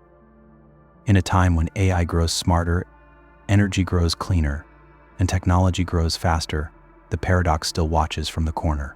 It asks, what will you do with your new efficiency? Will you use it to rest, to restore, to reduce? Or will you push harder, move faster, and consume more? The answer determines whether our tools serve us or whether we serve them. Jevons Paradox reminds us that not all problems are solved with better machines. Some are solved with better minds and better questions. Questions like, what kind of world do we want to build? What kind of life do we want to lead? What is progress really, and who gets to define it? The paradox is not an enemy. It is a teacher, a quiet reminder that even good intentions have ripple effects, that even smart solutions can have dumb consequences, and that wisdom is not just knowing how to do more, but knowing when to do less. Paradox of thrift. We're taught from a young age that saving money is a virtue. Be frugal, be disciplined, spend wisely. These are the mantras of personal finance. Save for a rainy day. Don't live beyond your means. Avoid debt. The thrifty individual is often celebrated, responsible, mature, and forward-thinking. But what happens when everyone starts saving at the same time? What if an entire society, in its collective prudence, actually slows itself down? This is the strange and counterintuitive insight known as the paradox of thrift. The paradox was first described by the economist John Maynard Keynes during the Great Depression. It begins with a truth that seems harmless. Individuals who save more improve their own financial stability. But when this behavior is replicated across the economy, when everyone tightens their belt, cuts back on spending, and hoards their income, the result is not collective prosperity. Instead, demand falls, businesses earn less, jobs are lost, and ironically, people may end up saving less overall. In trying to be prudent, society undermines itself. At its heart, the paradox reveals a conflict between what is good for the individual and what is good for the group. It is the economic version of a well-meaning crowd causing a stampede. Each person acts rationally, trying to protect their future, but together, their actions shrink the present. The economy, like a living organism, needs circulation. Money must move, through hands, through stores, through wages. When everyone saves at once, the bloodstream of commerce slows, the economy cools, and what was meant to protect ends up harming. This is especially true during recessions. When times are uncertain, people save more. They fear job loss, instability, and unknown futures. They cut back on non-essentials, delay big purchases, cancel vacations. At the household level, this is sensible, but at the societal level, the very thing people need, stability, becomes harder to find. Businesses see fewer customers, layoffs increase, confidence erodes, and the cycle feeds itself. The more people save, the worse the economy gets. The worse it gets, the more people save. The paradox of thrift is not an argument against saving. It's an argument about timing, scale, and context. In boom times, thrift may be harmless, even healthy. But in times of economic contraction, widespread saving can deepen the downturn. What's needed in such times is spending, especially by governments. That's why Keynes advocated for public investment during recessions. If private individuals pull back, the public sector must step in to build roads, fund programs, create jobs, to inject life into the slowing pulse of the economy. But even this idea is controversial. It runs against instinct. How can spending more help when the problem seems to be overspending? The answer lies in understanding that economies are not just about supply, they are about demand. A restaurant doesn't stay open because it has great food. It stays open because people keep walking through the door. A factory doesn't operate on principles, it operates on orders. When spending dries up, even the best-run businesses begin to falter. Money must circulate to sustain life. This paradox also invites us to reflect on the nature of money itself. We often think of it as something to be held, to accumulate. But money is not valuable because it sits. It is valuable because it moves, because it connects, because it flows. When too many people hoard it, the system stutters. It's like everyone in a theater trying to leave at the same time, or everyone at a potluck deciding not to bring food. The individual choice makes sense, but the collective outcome is broken. The paradox of thrift also echoes in other areas of life. It shows up in relationships where too much emotional self-protection can lead to isolation. It shows up in communities where fear of giving leads to collective deprivation. It shows up in trust, where everyone guards themselves and no one feels safe. The logic of the paradox is not limited to money. It is a pattern of human behavior, a mirror showing us what happens when fear becomes policy, when protection becomes paralysis. But it's not a call to recklessness. It's not saying spend blindly or forget caution. It's saying that timing matters, that context matters, that we are connected, and that sometimes generosity, whether financial or emotional, is not wasteful but essential. That sometimes the best way to secure the future is to support the present, to keep the wheels turning, to keep faith in each other. In modern times, we see this paradox during economic crises. When a pandemic hits and uncertainty reigns, people pull back. But if no one is spending, businesses can't stay afloat. If businesses close, jobs vanish. If jobs vanish, incomes disappear. And then even the savers suffer. Because what good is saving in a world where there's nothing to spend it on? This is the cruel loop of contraction, a loop that can only be broken by someone choosing to spend when others won't. That someone is often the government, through stimulus checks, public investment, tax relief. Not as a luxury, but as a necessity, a temporary infusion to bridge the gap, to reignite confidence, to remind people that fear is not the only force, that movement is still possible, that the future is still open. But this takes courage. It takes leadership. It takes belief in things not yet seen. The paradox of thrift, then, is not just economic, it is philosophical. It challenges our notions of control, isolation, and responsibility. It says your choices ripple outward. Your caution may be wise, but when multiplied by millions, it may backfire. And so we are left with a question: how do we balance personal prudence with collective well-being? There is no perfect answer, but the paradox suggests that awareness is a good place to start, to know that we are not islands, that our actions echo, that the economy is not something out there, it is us. It is our choices, our fears, our hopes, our habits. And in this light, thrift is not the villain. It is simply incomplete. It must be paired with compassion, timing, and a sense of scale. So the next time the world feels uncertain, and the instinct is to withdraw, remember the paradox. Remember that strength is not always found in holding back. Sometimes it is found in stepping forward, in keeping things moving, in trusting the flow, even when the future is unclear. Because while savings may protect the individual, it is spending, wise, intentional spending, that keeps the world alive. Simpson's Paradox. Imagine two trends, each pointing clearly in the same direction. You trust them because the data appears solid, but then something strange happens. When the same data is combined, the overall trend suddenly reverses. It now tells you the opposite story. This is not a mistake. It's not a glitch in the math. It's something far more curious, a statistical illusion with profound consequences. This is Simpson's Paradox, and it reminds us just how slippery truth can be when data is misunderstood. At first glance, the paradox seems impossible. How can combining two positive results give you a negative one? Or two negatives produce a positive? How can the whole tell a different story than its parts? But this happens more often than you'd think. In fact, Simpson's paradox appears in medicine, economics, sports, social science, and even courtrooms. It is a paradox that humbles the expert, confuses the confident, and quietly reveals the hidden hand of context. The paradox arises when a trend appears in several groups of data but disappears or reverses when the groups are combined. The cause: a lurking variable, an unseen factor that influences the outcome. This hidden variable acts like a shadow in the data, distorting perception when details are ignored.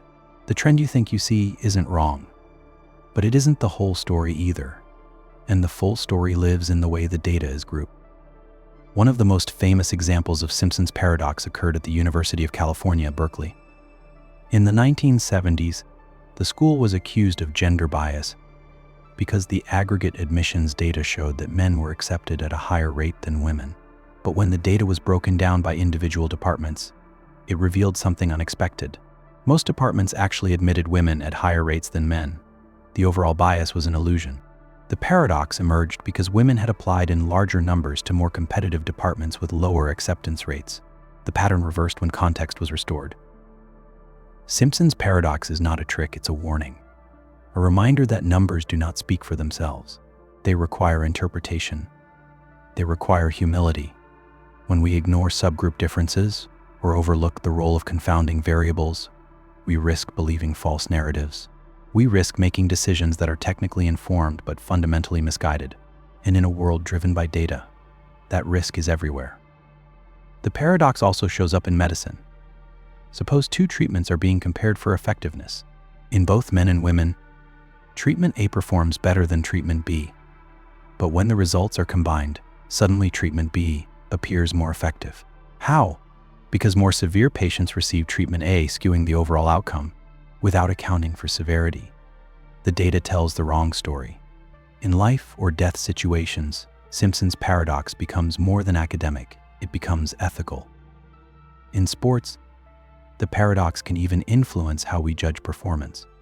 Imagine a baseball player who has a higher batting average than another player during two separate seasons. Yet when the total hits and at-bats from both seasons are combined, the other player comes out ahead. How? Because of differences in the number of at-bats between seasons. Again, the combined data creates an illusion. It is not just the numbers that matter, but how those numbers are weighted and distributed. This paradox becomes especially dangerous in public policy. Suppose one group seems to have worse outcomes, say in education or healthcare. We might be tempted to assume discrimination or inequality. But if the data isn't adjusted for key factors like income, geography, or prior conditions, we might misdiagnose the cause. That doesn't mean inequality isn't real. It often is.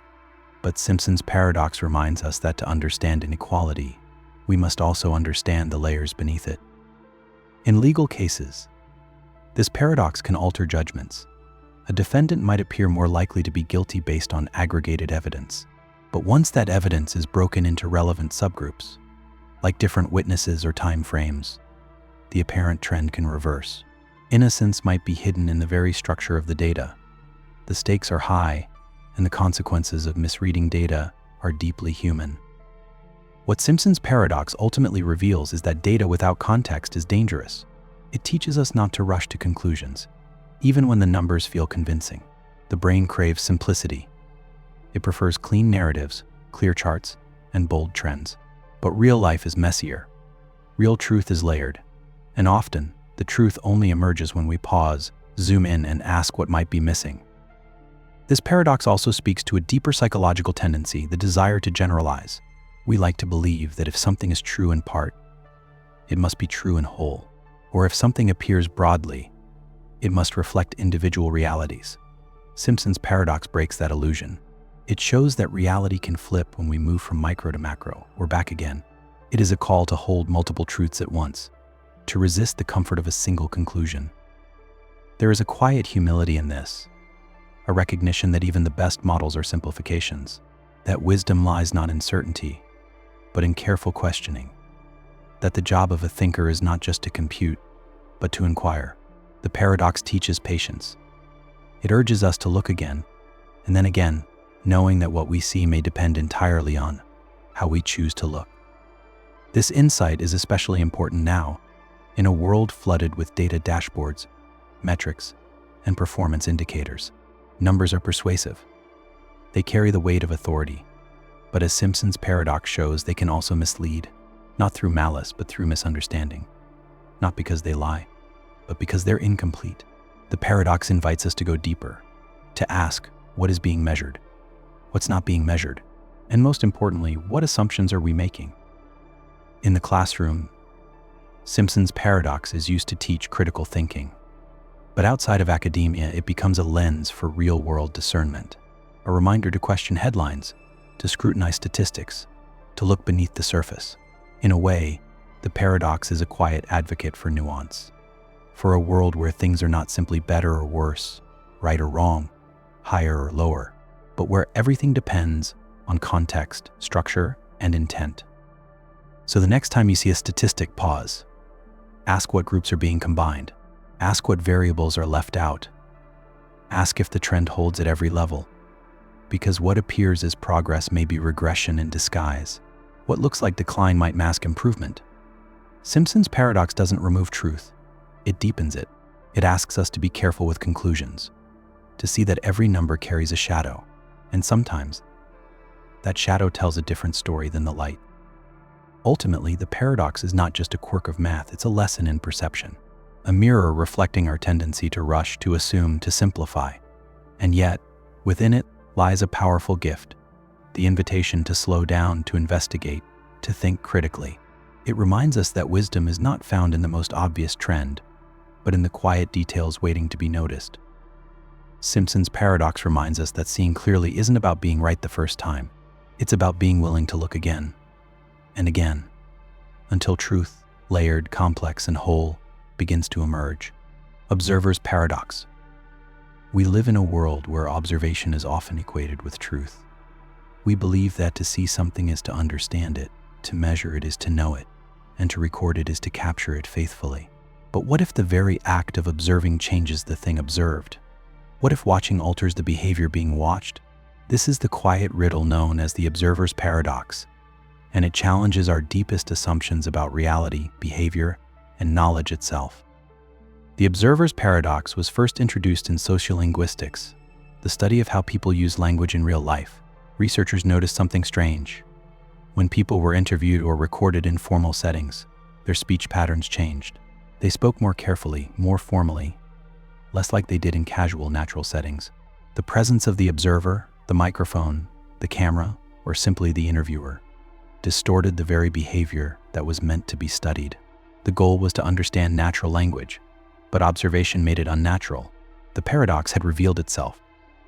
But the paradox doesn't live only in language. It exists anywhere that human behavior is studied or measured. In psychology, a patient may behave differently in a lab than in daily life. In classrooms, students may act more attentive under the gaze of a researcher. In the workplace, employees might change their performance when they know they are being monitored. The presence of a camera, a question, a clipboard, it all introduces a subtle shift. People don't just behave. They behave in response to being watched. This creates a tension between wanting to know the world and accepting that our attempts to know it change it. It is like trying to study the motion of water by dipping your hand into the stream. The moment your hand enters, the current alters. The ripples you see are not the stream's alone, they are partly yours. And yet, without the hand, you cannot feel the flow. You cannot know the temperature. The paradox becomes unavoidable. There's a more profound version of this paradox in physics. In the quantum world, particles behave differently when measured. A photon, for instance, might act like a wave when unobserved, but like a particle when observed. The famous double-slit experiment shows that the act of measuring collapses the wave function. The observation changes reality. It is not just a question of interpretation, it is a transformation. The observer and the observed are no longer separate. This leads to unsettling questions. What is real? What is true? If behavior shifts under observation, how do we study anything honestly? How do we learn about a system without disturbing it? The observer's paradox suggests that true objectivity may be an illusion, that we are always entangled with what we seek to understand. That knowledge is not clean, but participatory. It is not a mirror, it is a relationship. And this paradox doesn't only belong to academics. It plays out in everyday life. Think of how you act when someone is watching. Your posture straightens. Your voice changes. You become a version of yourself filtered through the gaze of another. Even the idea of being watched, real or imagined, can change how we behave. Surveillance cameras, social media followers, even imagined scrutiny all have power. We begin performing rather than simply being. We shift, subtly or overtly, in response to eyes we can't always see. This raises deep questions about authenticity. Who are we when we're not being observed? Is there a core self beneath all the performance? Or is the self always shifting, always contextual, always responding? The observer's paradox whispers that perhaps there is no pure behavior. Perhaps all behavior is shaped by context, by environment, by the quiet weight of being seen. And yet, being seen is also deeply human. We long to be recognized, to be known, to be acknowledged. Observation is not just distortion, it is also connection. The gaze of another can feel intrusive, but it can also feel validating. It can make us feel alive. The paradox cuts both ways. It complicates, but it also reveals. It reminds us that being human is not just about who we are alone, but who we are in the eyes of others. In research, the paradox leads to creative workarounds, hidden microphones, unobtrusive methods, long periods of observation to help subjects forget they're being watched. But the problem is never fully solved. The act of looking always lingers. The mirror always warps the reflection, and sometimes the distortion teaches us more than the pure form ever could. In social experiments, this becomes especially delicate. A person may say what they believe is expected.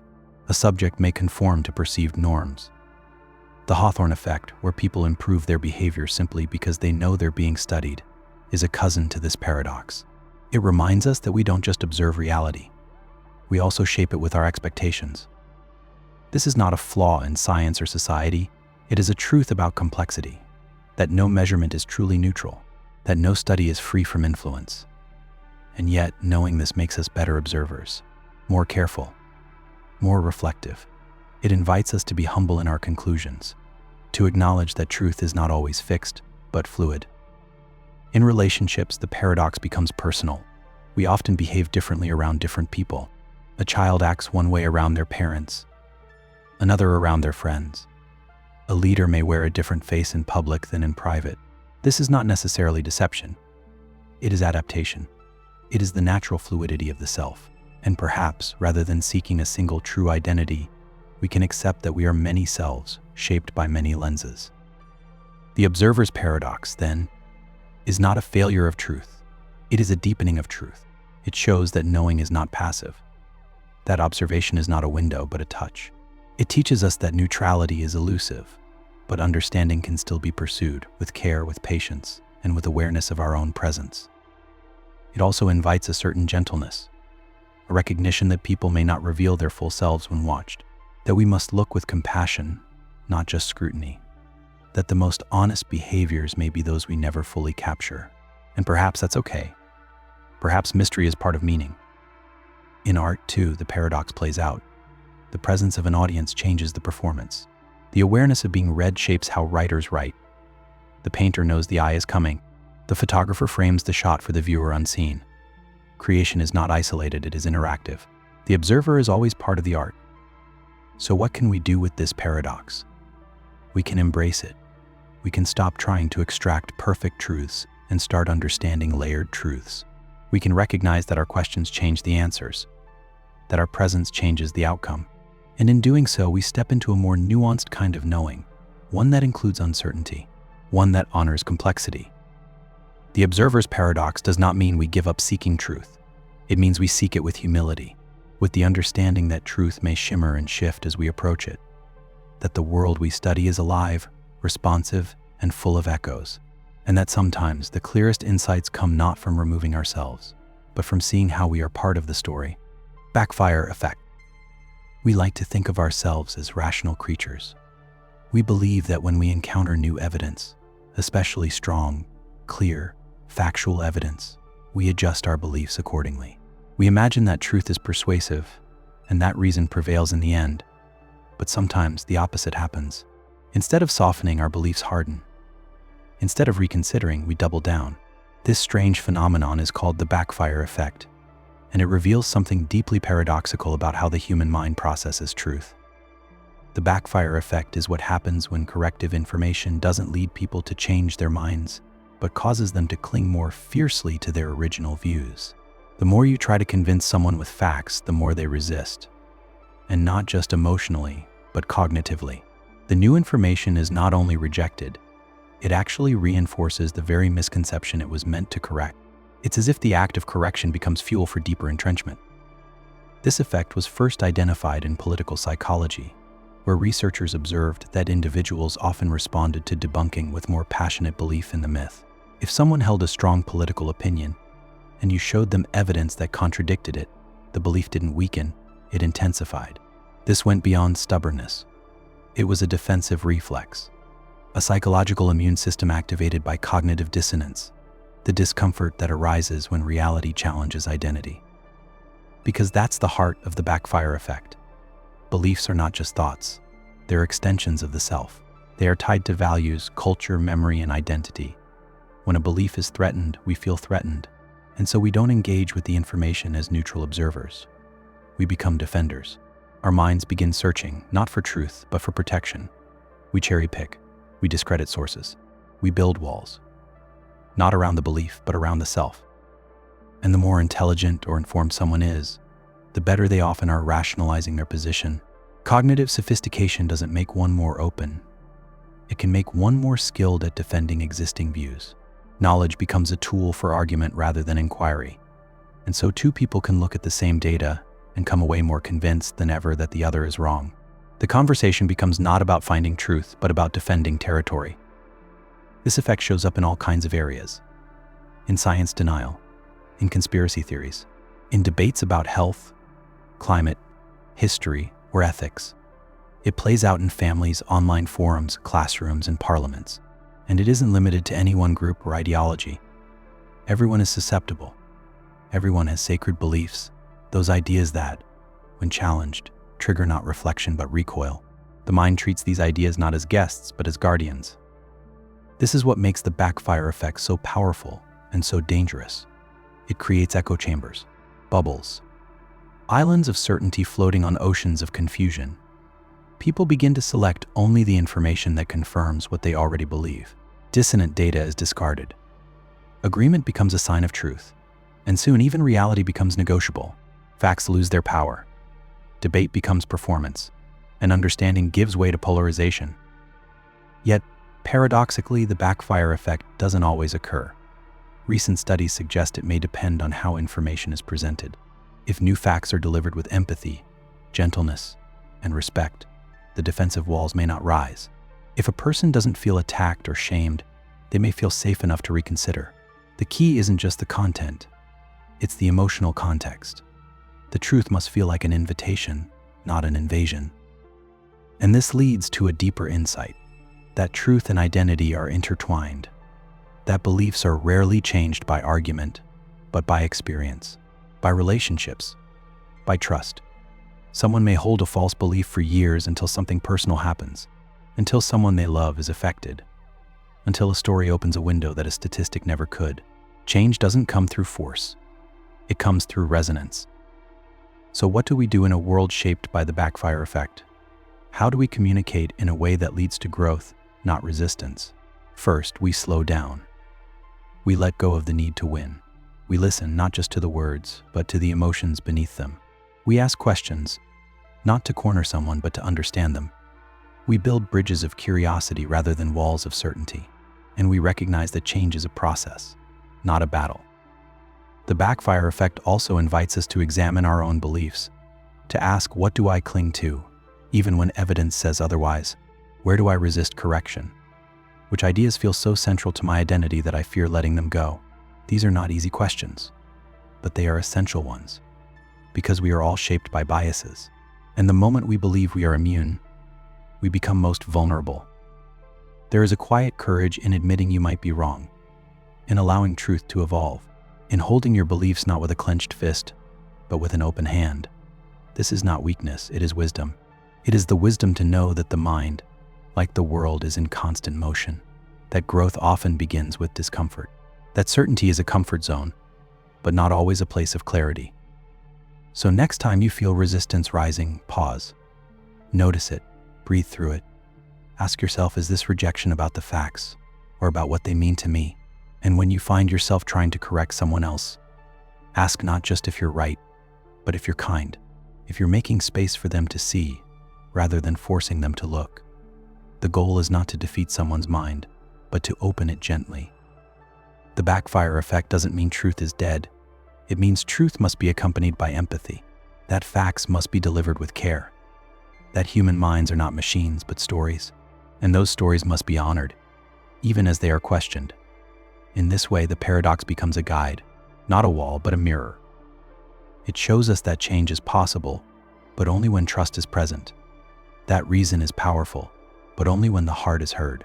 And that truth, to be accepted, must first feel safe. This is the slow work of dialogue, of building understanding, not just proving points. In a world full of noise and division, the backfire effect is a whisper. Slow down. Listen more. Speak less to argue, more to connect. Because sometimes, the quietest truth is the one that finally gets through. Uncanny Valley Effect. There is something deeply unsettling about things that are almost human, but not quite. A mannequin with lifelike eyes. A robot that blinks and smiles just a little too perfectly. An animated face that moves in ways our minds recognize but our hearts reject. These images don't horrify in the traditional sense. They disturb. They whisper something strange to the subconscious. And the closer they come to looking real, the more wrong they feel. This strange and subtle discomfort is known as the Uncanny Valley. The term was first coined by Japanese roboticist Masahiro Mori in 1970. He noticed that as robots became more human-like, our emotional response to them improved up to a point. Then, suddenly, the emotional curve dropped. Just before perfection, something eerie occurred. Instead of warmth or admiration, people felt unease, even revulsion. The robot was close to human, but not close enough. It had entered a psychological chasm, a valley of the uncanny, a space where imitation provokes fear rather than comfort. The effect is not limited to robots. It appears in G characters, wax figures, dolls, and virtual assistants. We see it in faces that blink too slowly, smile too stiffly, or speak with movements that almost, but not quite, sync with sound. Our minds recognize the elements of a human being, but the rhythm is off. The soul seems missing, and that dissonance creates a deep, quiet discomfort. Something inside us says, "This looks like life, but something is wrong." Scientists believe the uncanny valley arises from a conflict in our brain's recognition systems. On one level, we identify the thing as human-like. On another, we sense its imperfections. The brain becomes confused. The cues for empathy are triggered, but they clash with subtle signals of artificiality. And so, instead of affection, we feel suspicion. Instead of warmth, we feel dread. The paradox emerges. The more human a non-human looks, the less we like it.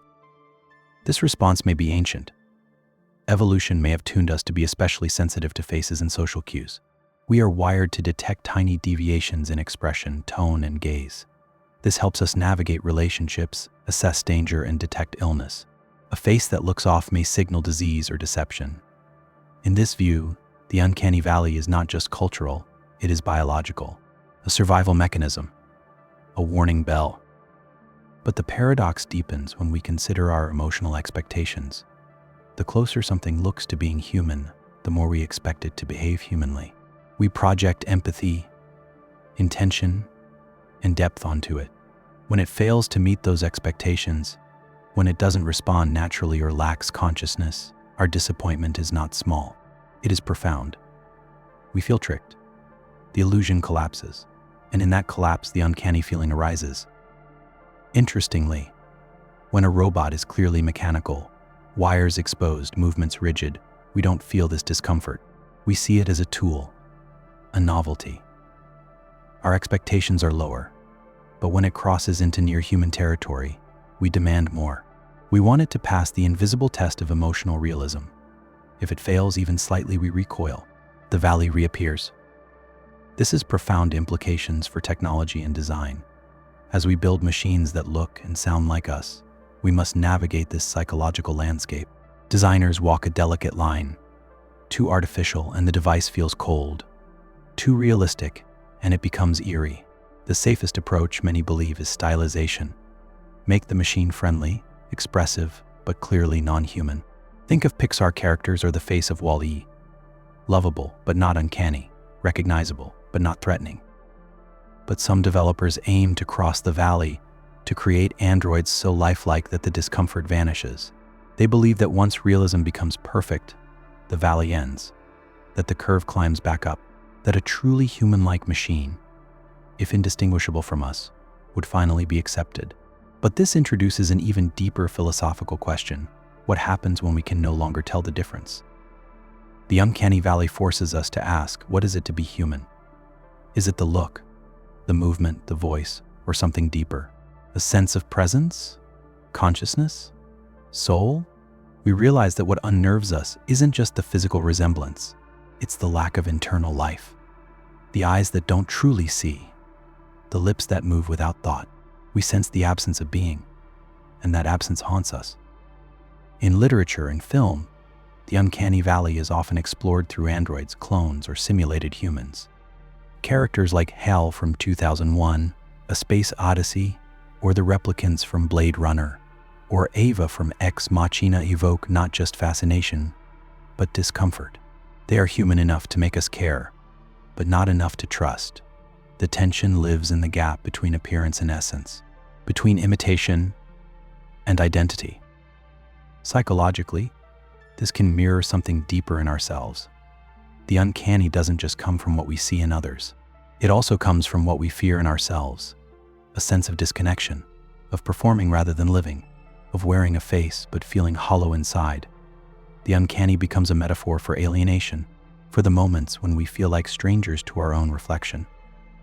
And yet, not all cultures react the same way. Some research suggests that the intensity of the uncanny valley varies across societies. In places where animation or robotics are more normalized, the effect may be weaker. Cultural context shapes perception, but the basic pattern, comfort rising with realism, then suddenly falling, seems to persist. It is not universal, but it is common, a shared psychological terrain. As virtual reality, AI avatars, and humanoid robots become more prevalent, the uncanny valley becomes not just a curiosity, but a frontier. How we navigate it may determine the future of human-machine relationships. Will we soften toward near humans over time? Will repeated exposure desensitize the response? Or will the valley remain a permanent reminder that imitation can never fully replace intimacy. There is beauty in this paradox.